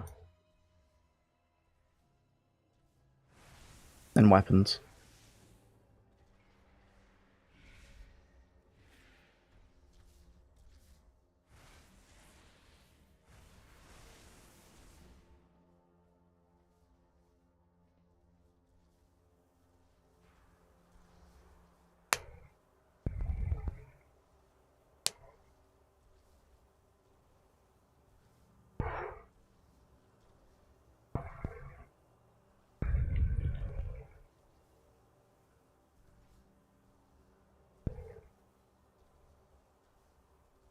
The latest two classes were Demon Hunter and Evoker.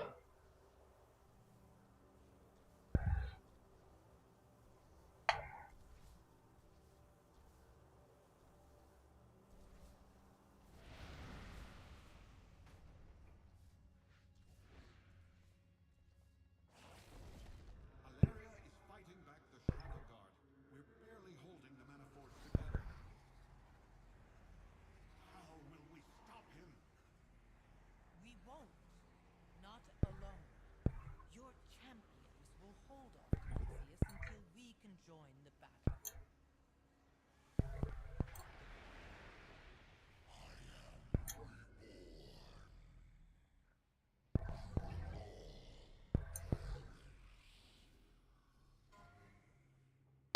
One free left, two far right.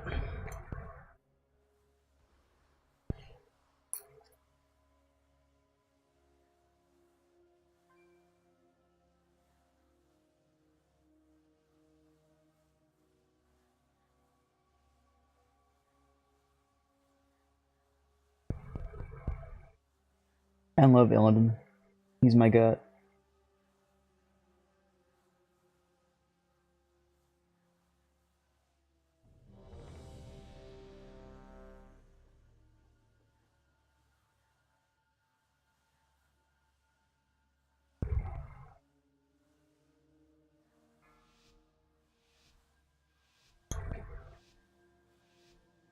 Peace, baby girl.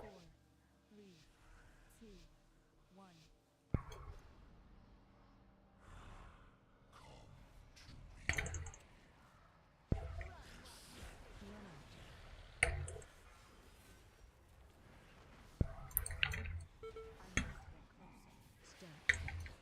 Oh, fuck.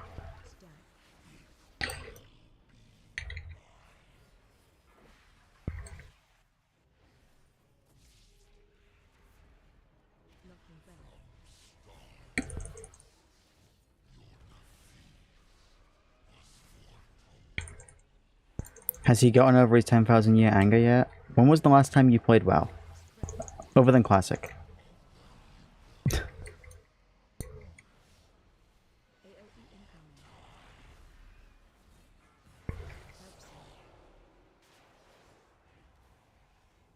Or is that it?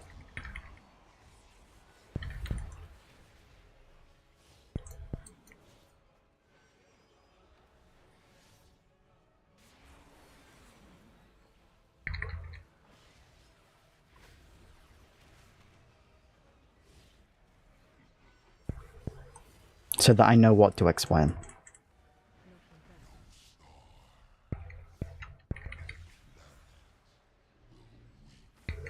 (2005) Okay, so in 2017 there was an expansion called Legion, where Illidan was the main...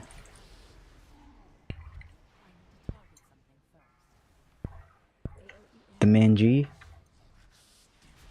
We killed the Burning Legion. Illidan is in... space.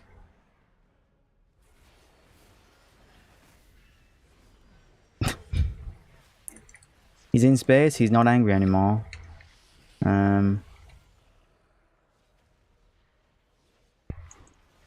He's just edgy.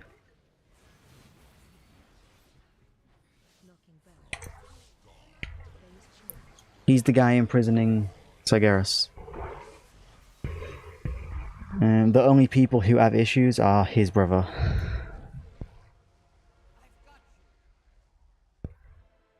And his brother. And his brother. And his brother.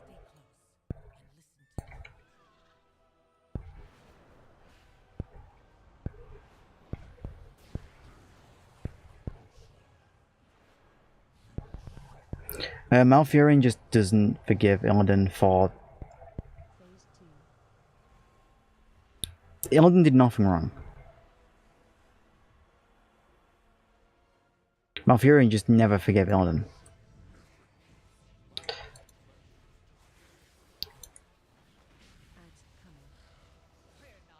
And he still doesn't like him, even though he has apologized and redeemed himself.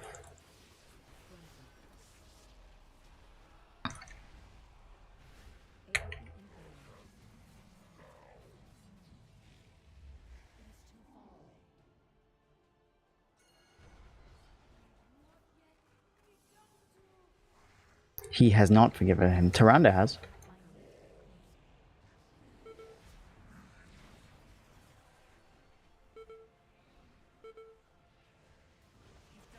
Tyrande went on her own rage, though.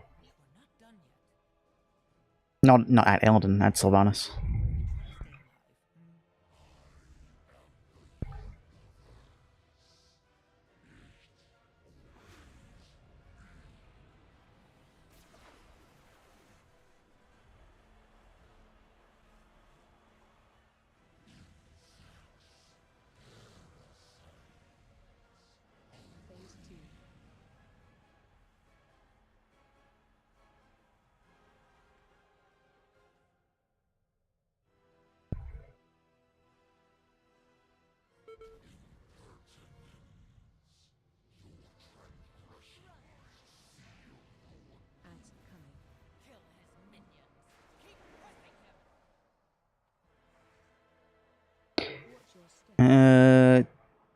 Yeah, Moon Warrior, the Night Warrior. She also became the Night Warrior again in Battle for in Shadowlands, in Battle for Azeroth.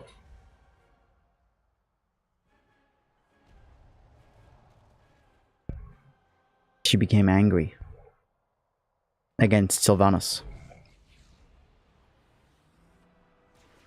This was a few years ago.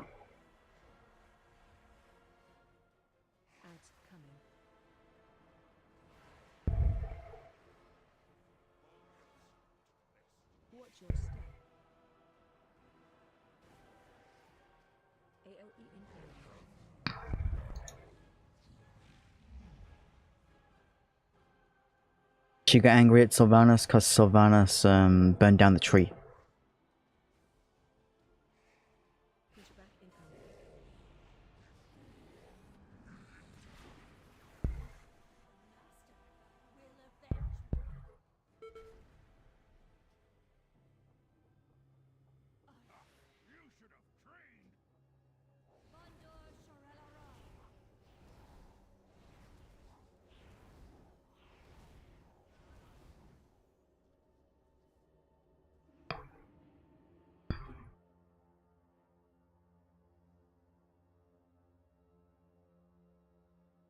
That Psy cartel has lost control of the docks.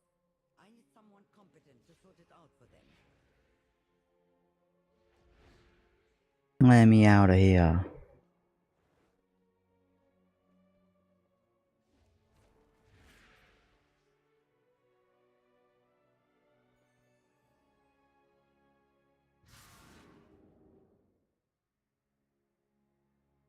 The cinematics have always been good. The story has been ass, though. Well, it was only really bad in BFA and Shadowlands. Legion was solid, Dragonflight was solid. This expansion has been solid.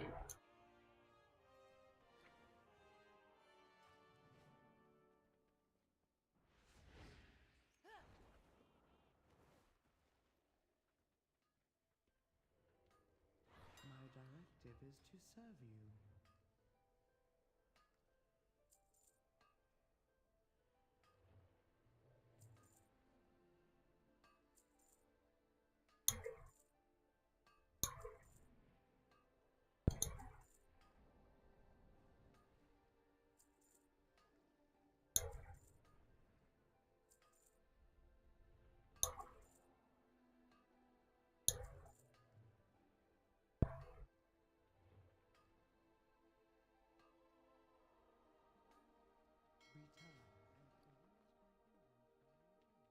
Okay, let me go put that in the warband bank.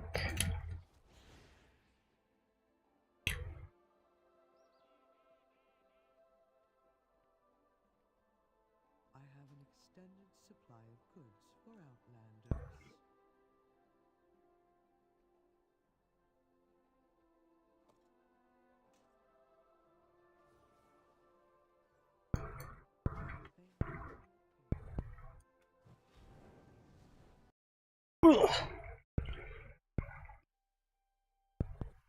Okay, let me on my Death Knight. What is my Death Knight using?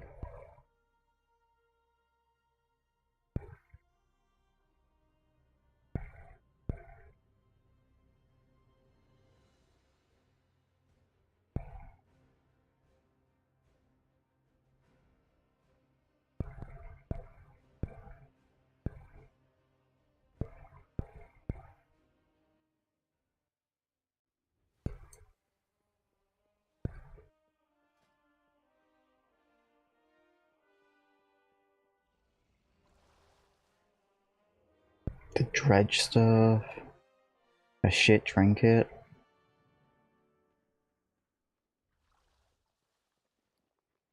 Sounds about right.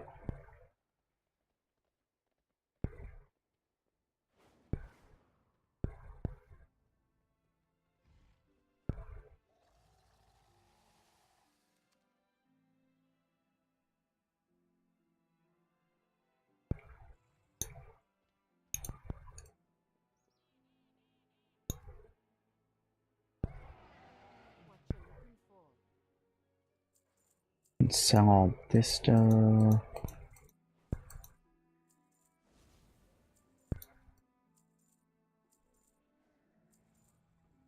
Illidan fighting Alphas was one of the coolest scenes they've done, to be honest.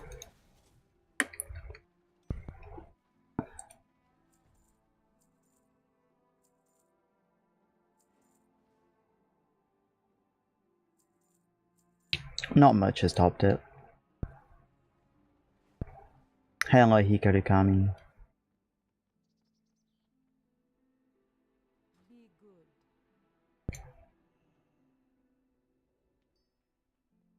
My directive is to serve you.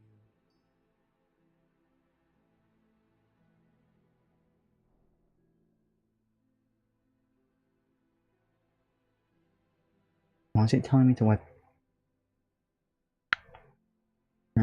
That probably is better actually than what I'm wearing.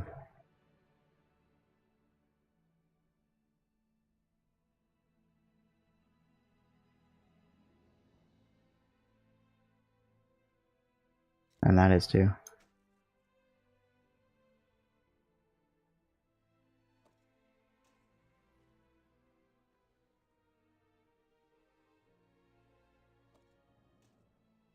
My directive has been fulfilled. Let me put that on. Put that on.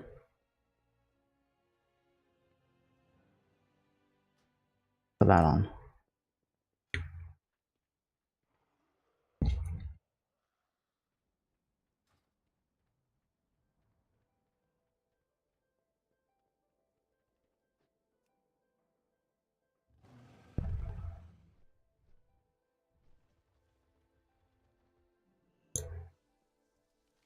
Junebug likes the glass house?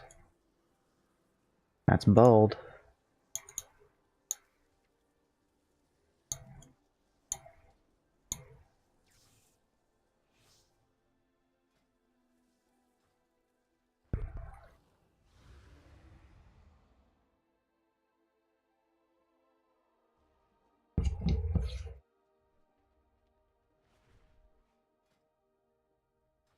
Okay, what am I at? 672.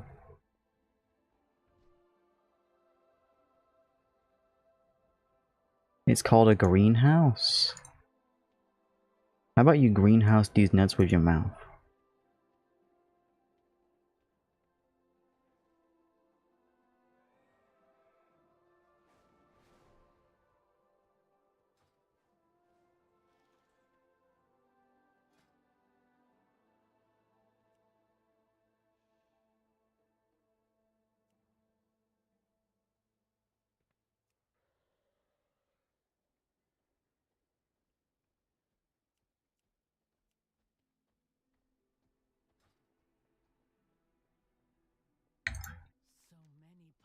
abilities.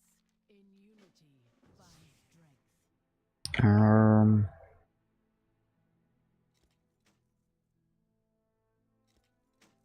Read that. Good health to you. Until next time, be bold, be true.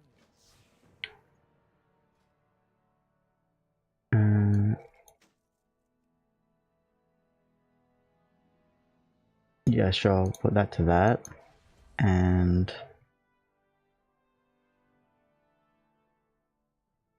I don't have anything else from the fucking set, do I?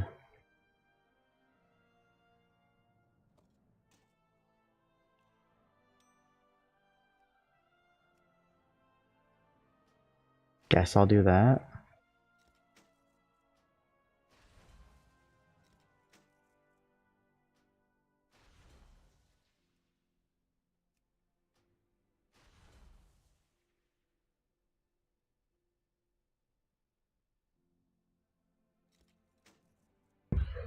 If needed, I will answer the call.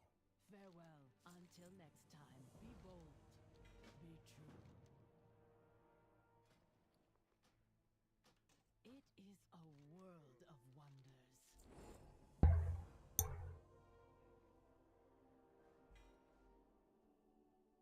What do you seek? Okay, what can I upgrade now?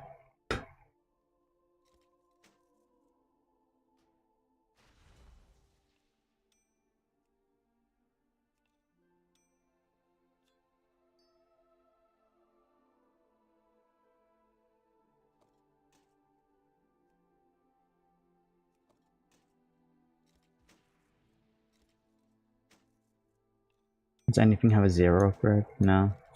Okay.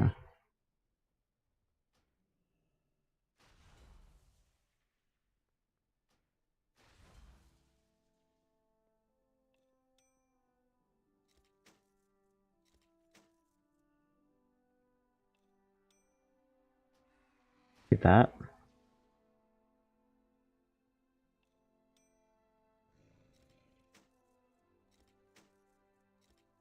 Okay.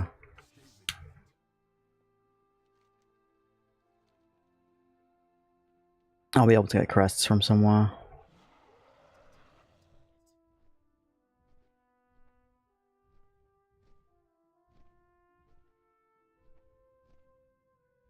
I already accepted the shit from you too. Maybe in... down there, maybe? Or in Ashka Het?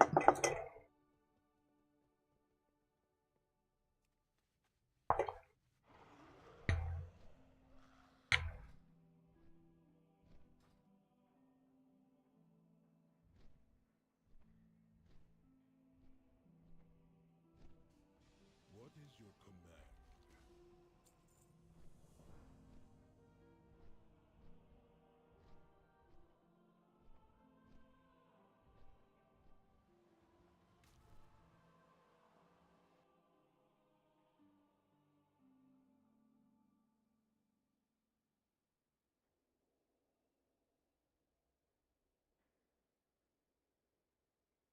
Goddamn, load quicker, what the hell? Son of a bitch.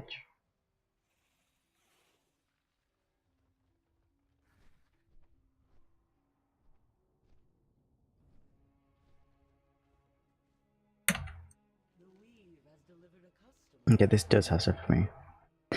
Our races still separate into Lions and Horde. Some can be on either side. Some are separated. Do return again. You are appreciated.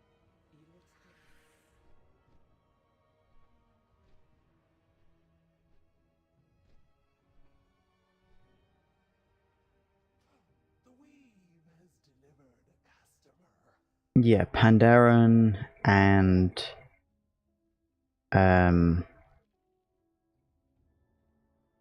Drakfir can be on both.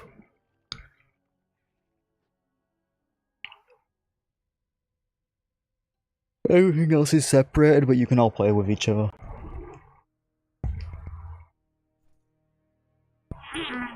There's cross-faction grouping in dungeons.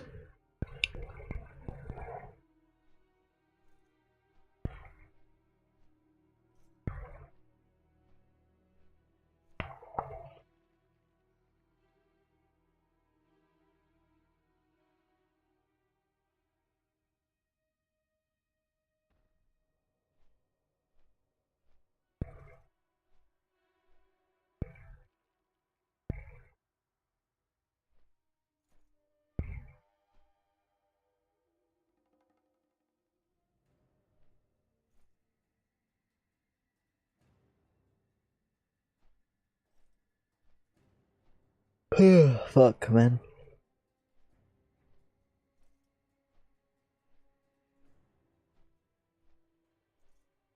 Hello, Annie. The neighborhood thing for housing, I think it's,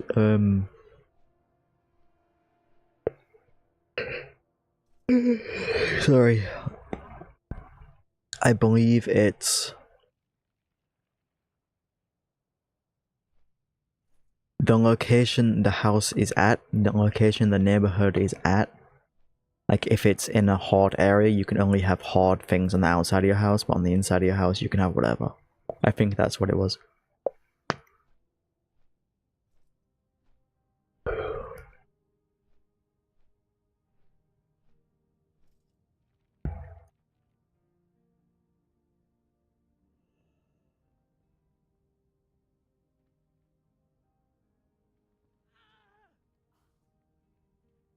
We won't know until it gets into testing, to be honest. The darkness comes. We are prepared. Always be prepared. For the Empire. The darkness comes. We are prepared. For the Empire. Always be prepared. For the Empire. The darkness comes. Oh shit.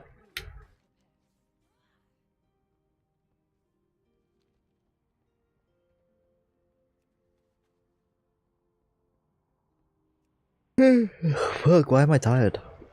This is horse shit.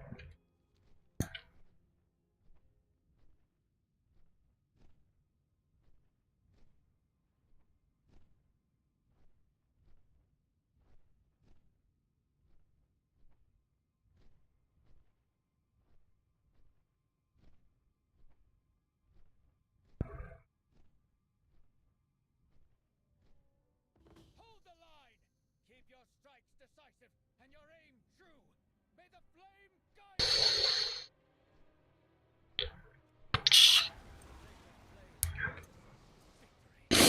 The enemy will return to throw themselves. Fuck, what the hell? Most of us are playing hard anyway.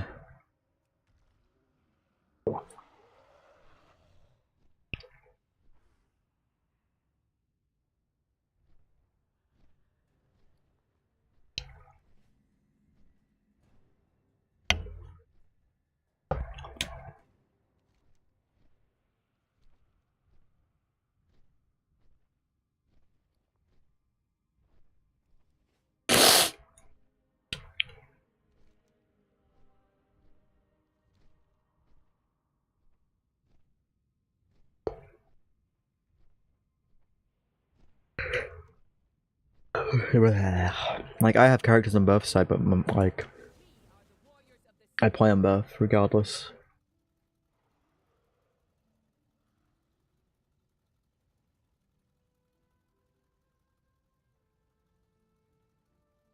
The Empire is forever. Stop yawning, bitch. I mean, my main character's on Alliance, but my Shadow Priest is on hard.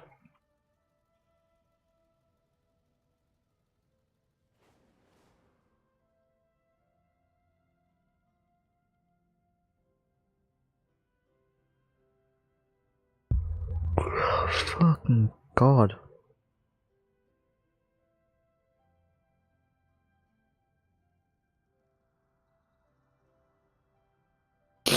My brain wants to go eep. The fuck, man.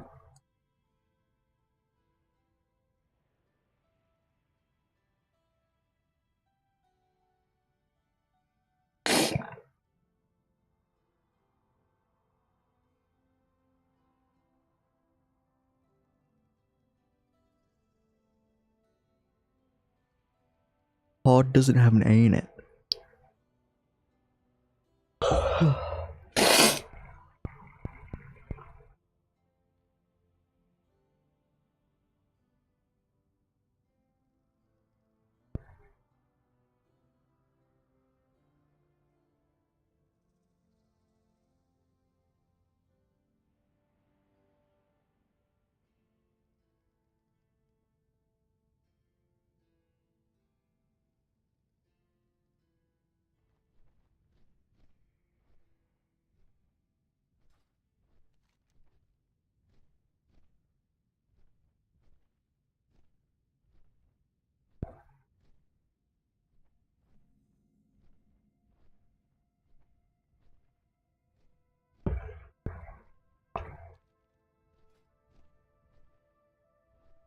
I wonder if anyone will let me in an alt run.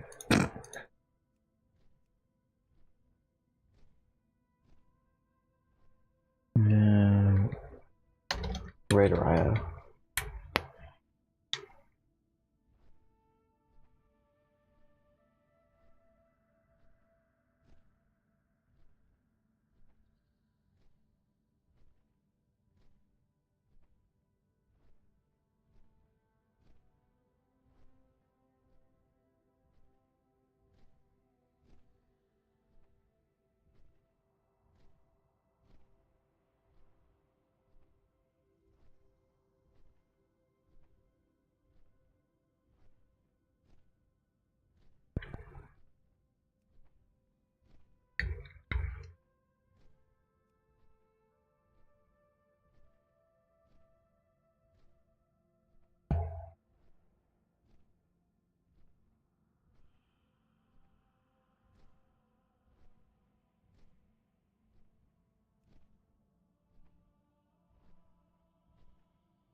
Bro.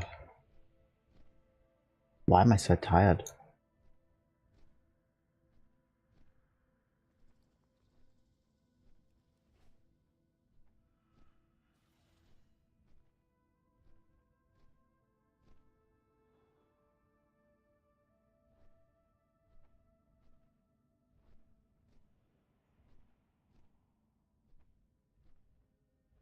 Why have I been being so cool all the time? You're right.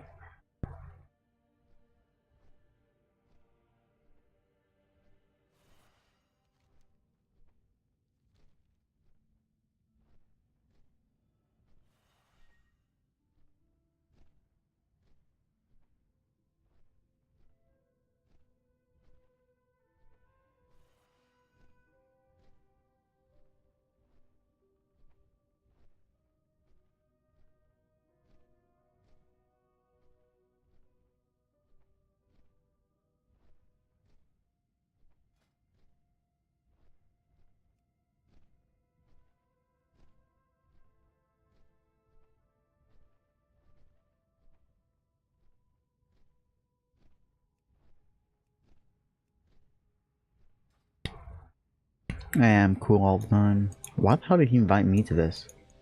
Bro, I'm like, I'm level fucking 670.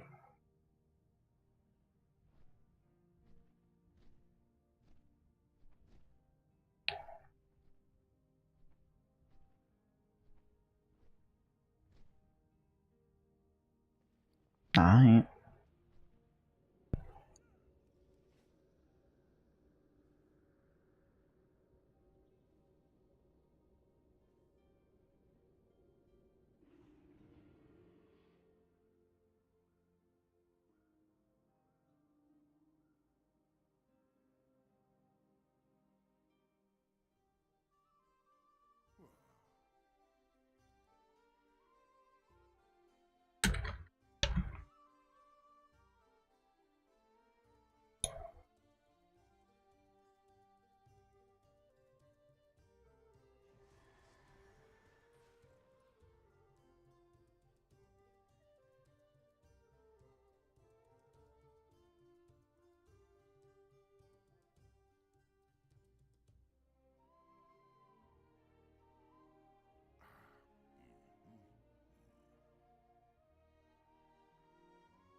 I'm too sick, wicked, my body gets too tired.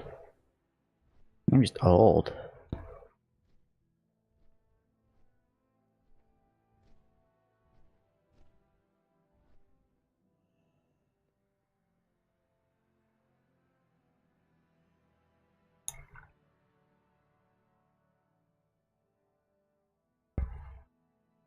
That Psy cartel has lost control of the docks.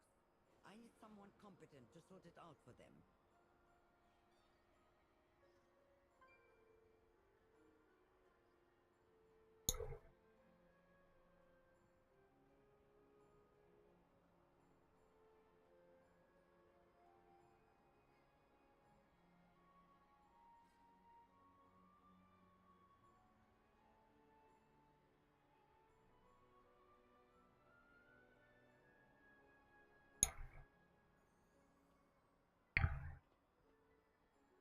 Can't be that old.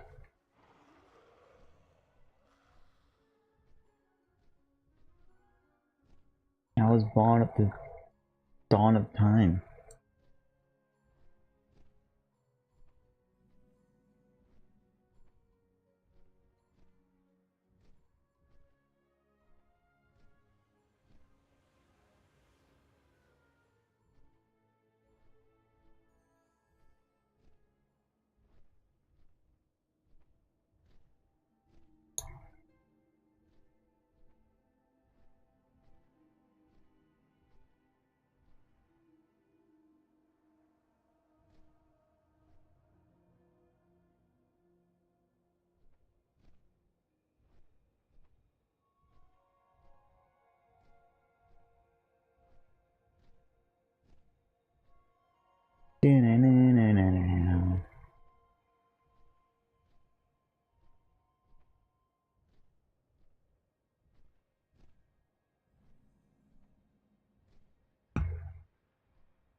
Ugh.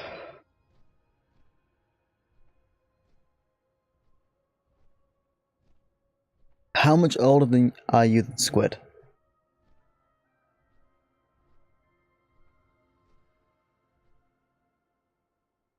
The Shadow Guard have reinforced their garrisons. We can't let them keep this foothold.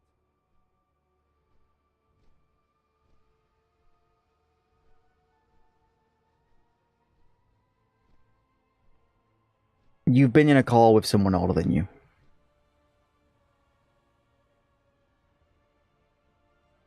What is Zalatath planning? Or you've at least been around someone older than you who was on Squid's stream.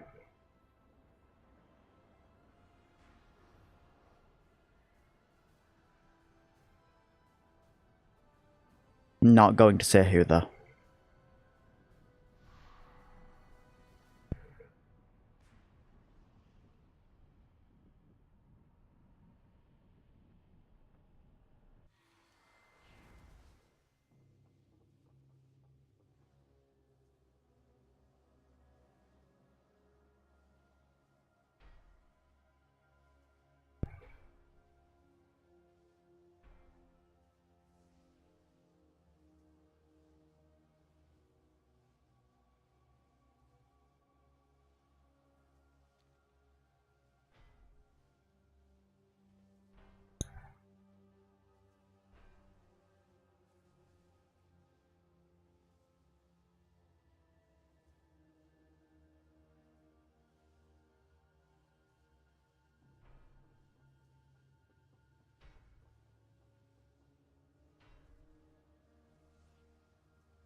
You're back. Welcome back, Weaver. Did we get a lot of questions answered? There was a few, yeah. That I wanted the answer to. There's a lot of PvP stuff.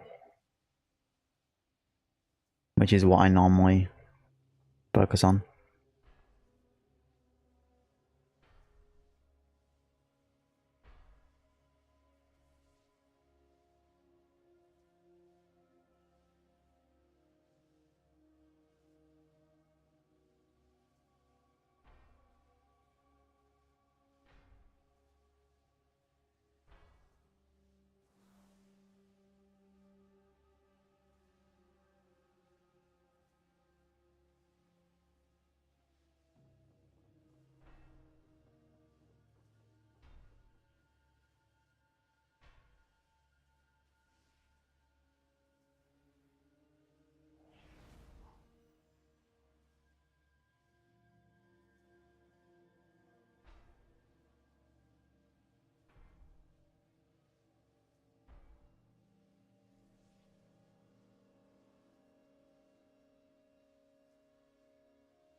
I mean, I could see you playing Marvel Rivals on Discord.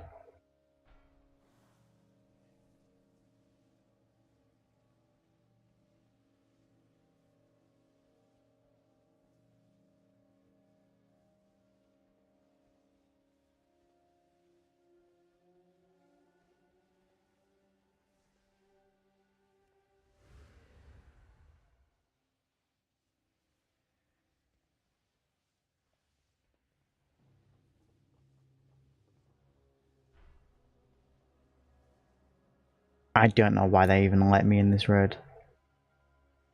I'm fucking way too low.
Ah, there we go.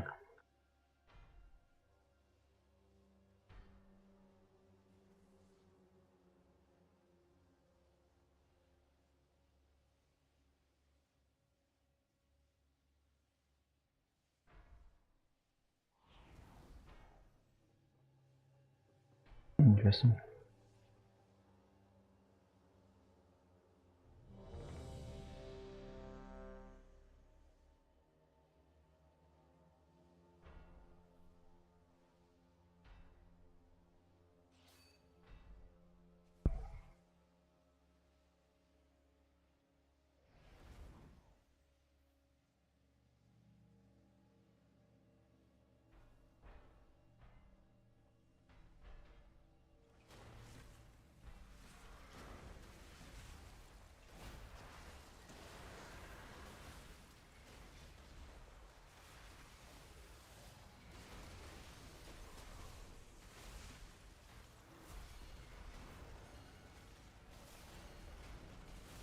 No, that person is older than you, for real. We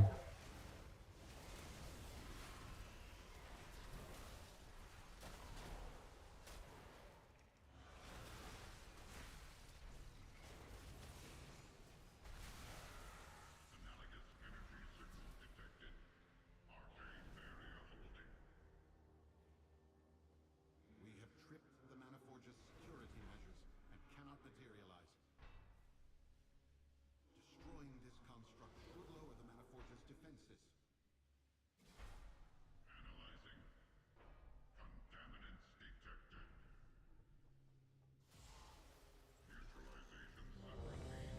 Ba-da-doo.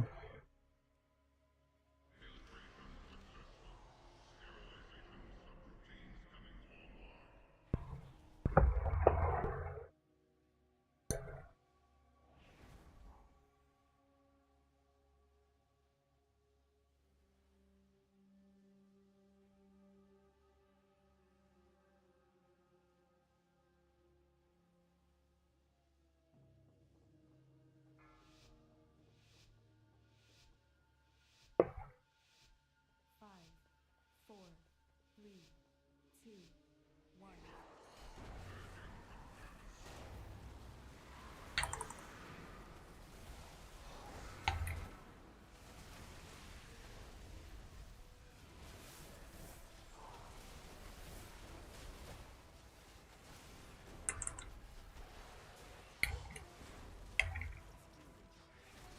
Damn, Aurelia is not the oldest anymore.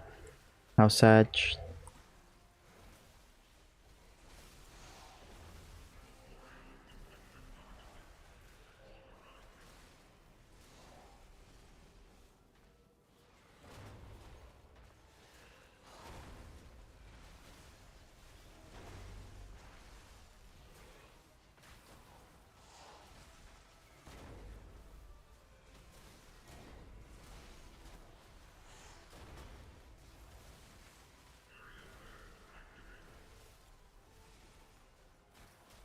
Find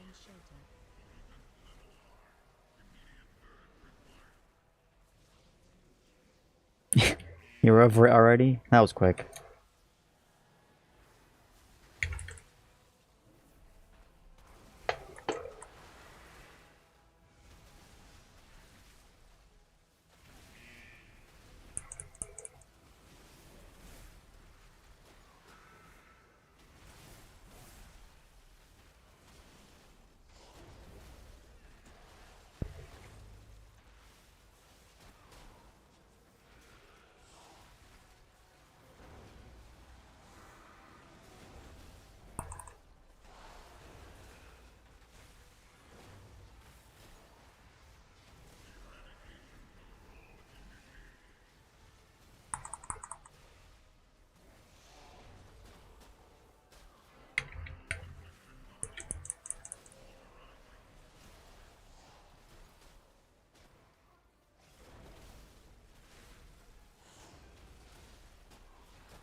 Greed, greed, need, greed, greed.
Shadow Guard produce arcane wrappings, the other to the mage who binds them. The Shadow Guard. Do what you will. The Shadow Guard. For the Mana Forge. Why'd she say it like that, man?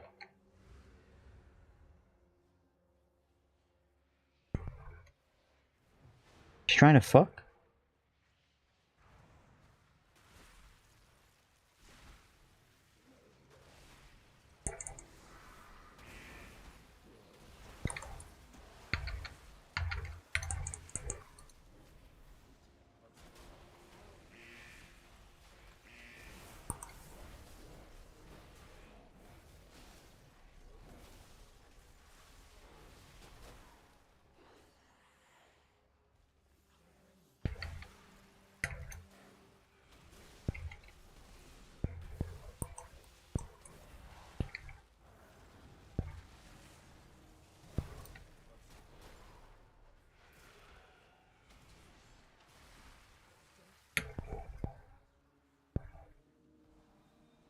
The beast the Mana Forge uses to create the Shadow God's bindings is up ahead. It must be slain. I will stay here and make sure no one comes to its defense.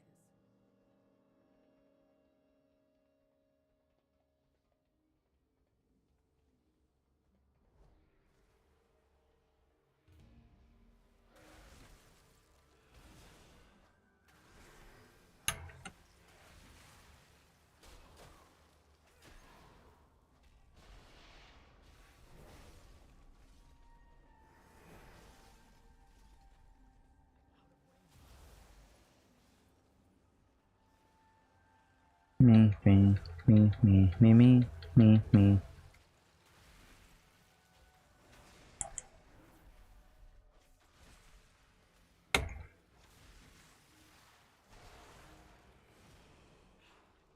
Jeez, how'd they all die?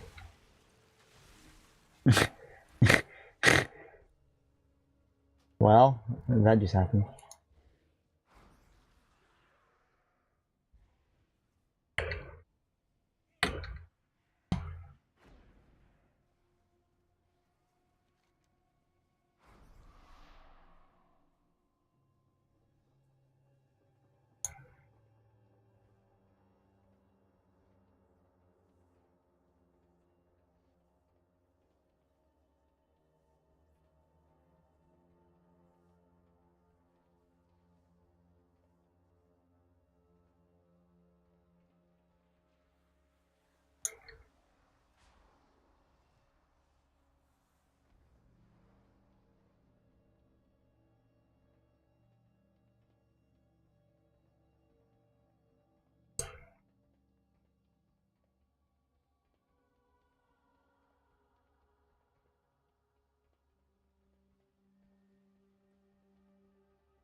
Get me over there. Soggy, welcome back, Weaver.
Now, as you were waiting to respond back to for a commission finished, and you was ecstatic. Bah.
Da-da-ding.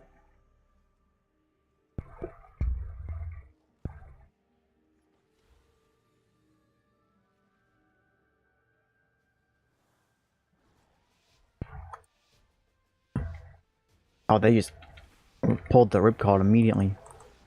Okay.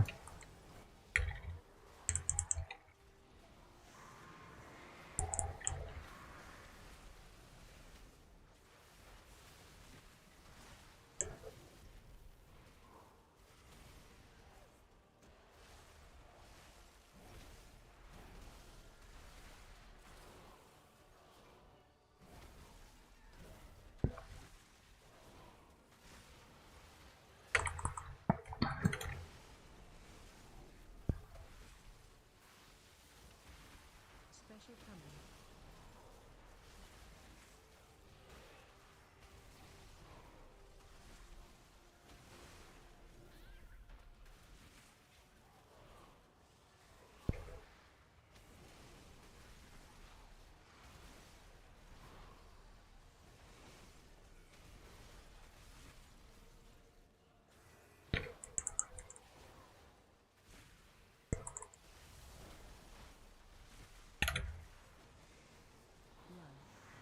Nope.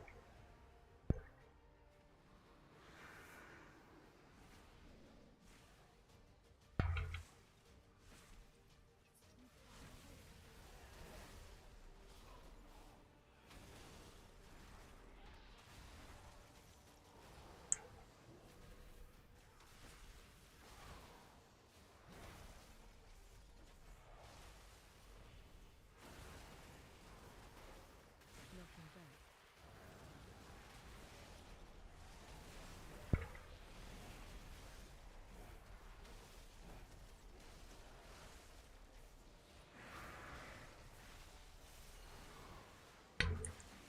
With one shot.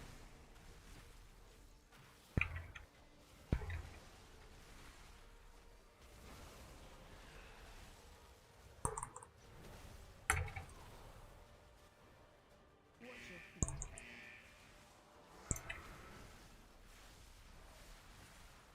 Root two shot. Watch your feet.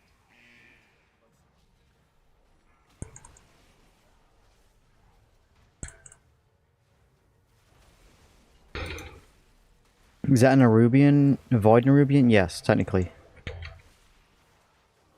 With one shot. Watch your feet.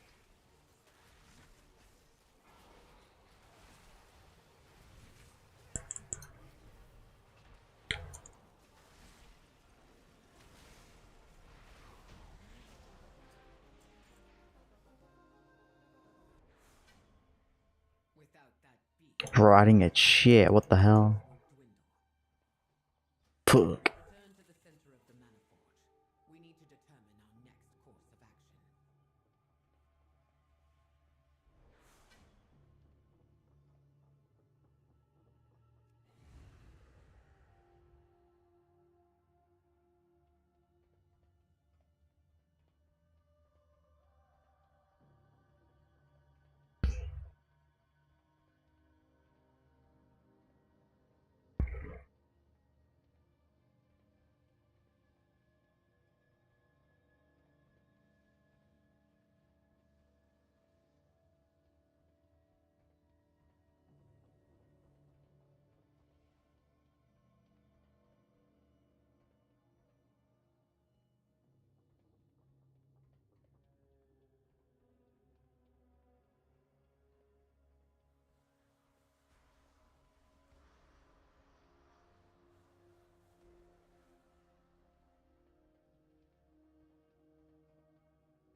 Okay, let's go over there and kill that motherfucker.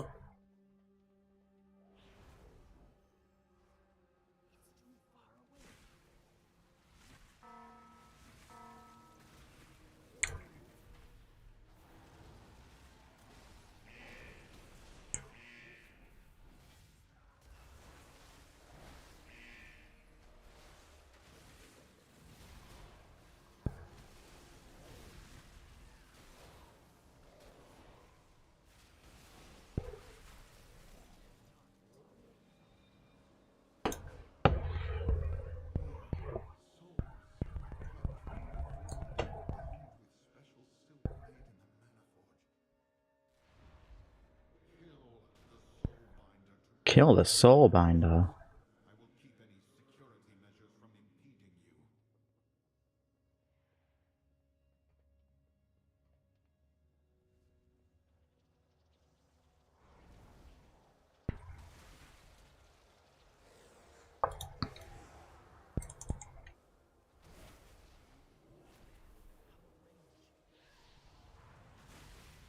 you. The Nerubians were in the story of this expansion at the start.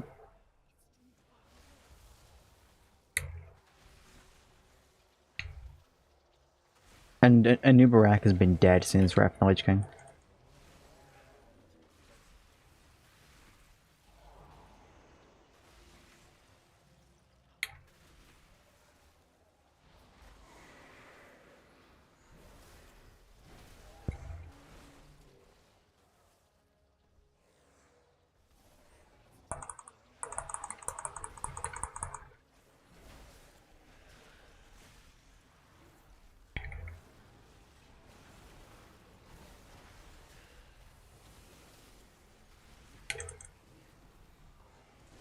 Their tyrannical leader at the start of this expansion aligned with the Void, and we kind of saved them. Or we helped a rebel Nerubian group.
To me, my shadow guard.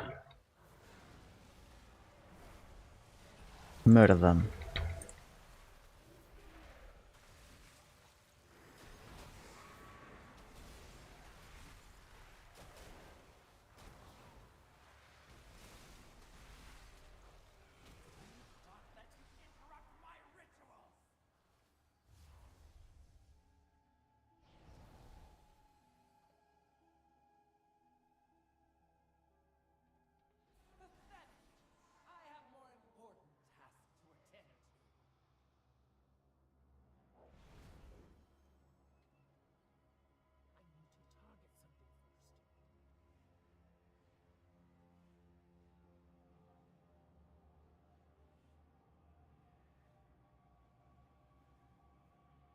The Soulbalker.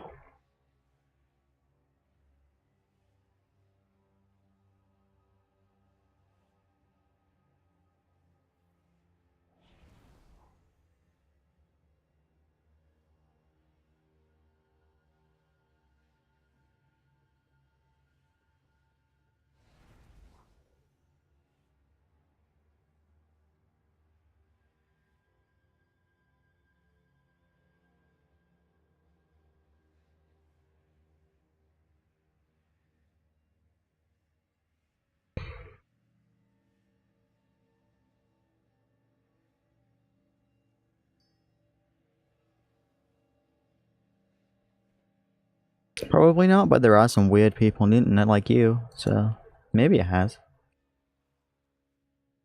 Smile.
You think you're insulted? I don't know, maybe.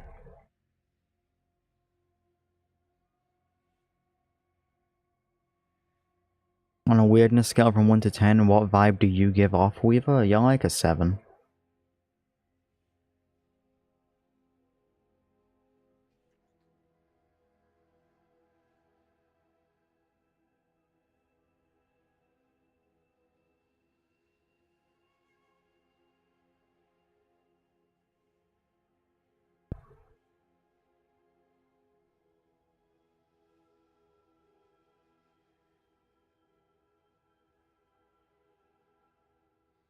You trifled with the matron of the Shadow Guard. What outcome did you expect?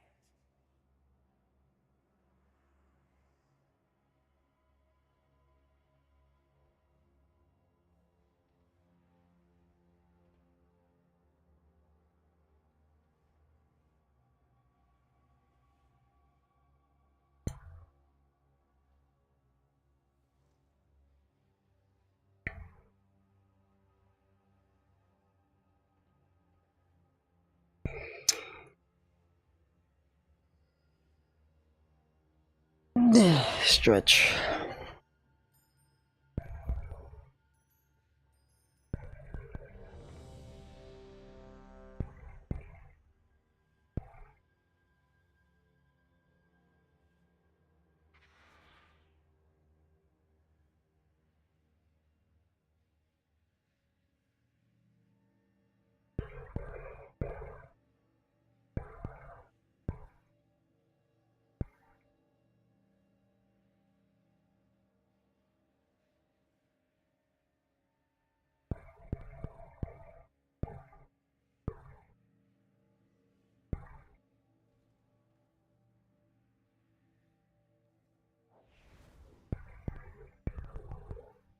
Come on, start the fucking boss.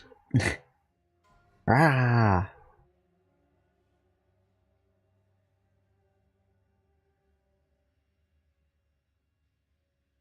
Freak.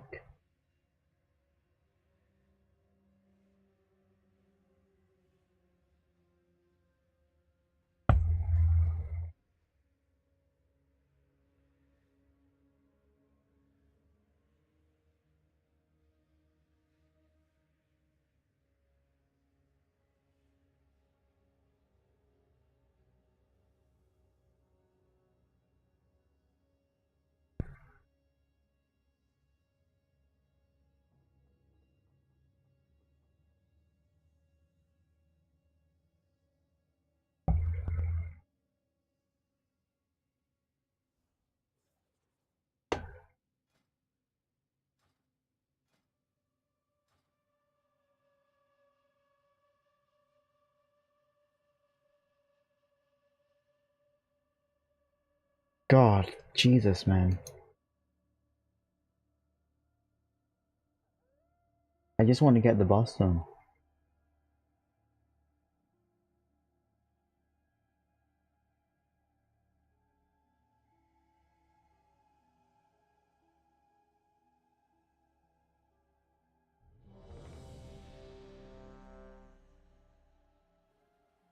Just run it with 2 healers, fuck it.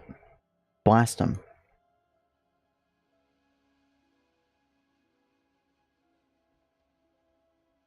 If it don't work, it don't work.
bum bum bum bum bum bum bum bum bum bum.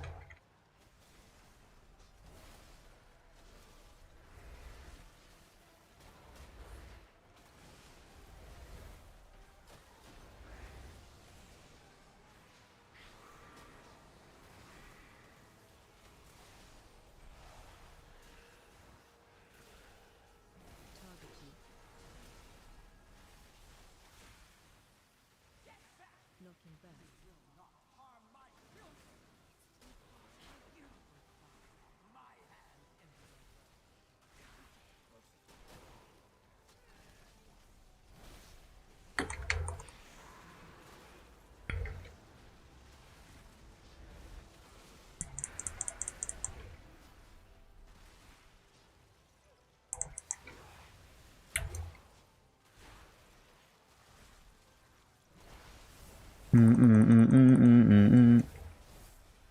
Come on, drop dead.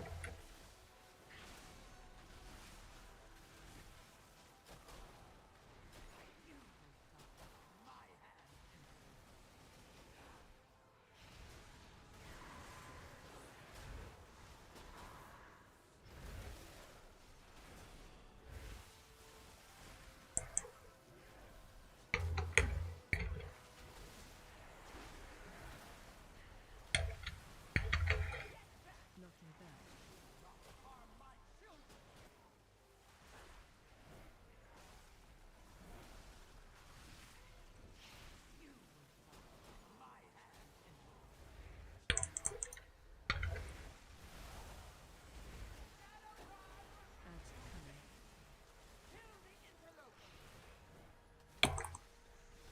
See, 2 healing it wasn't that hard, was it? Give me something to fucking loot. Give me those.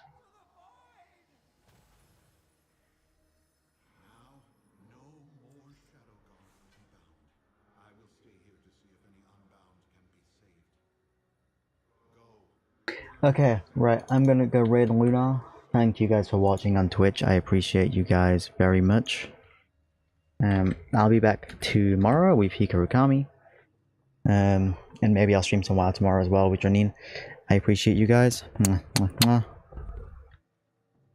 On YouTube, thank you for watching. Don't forget to like, comment, and subscribe.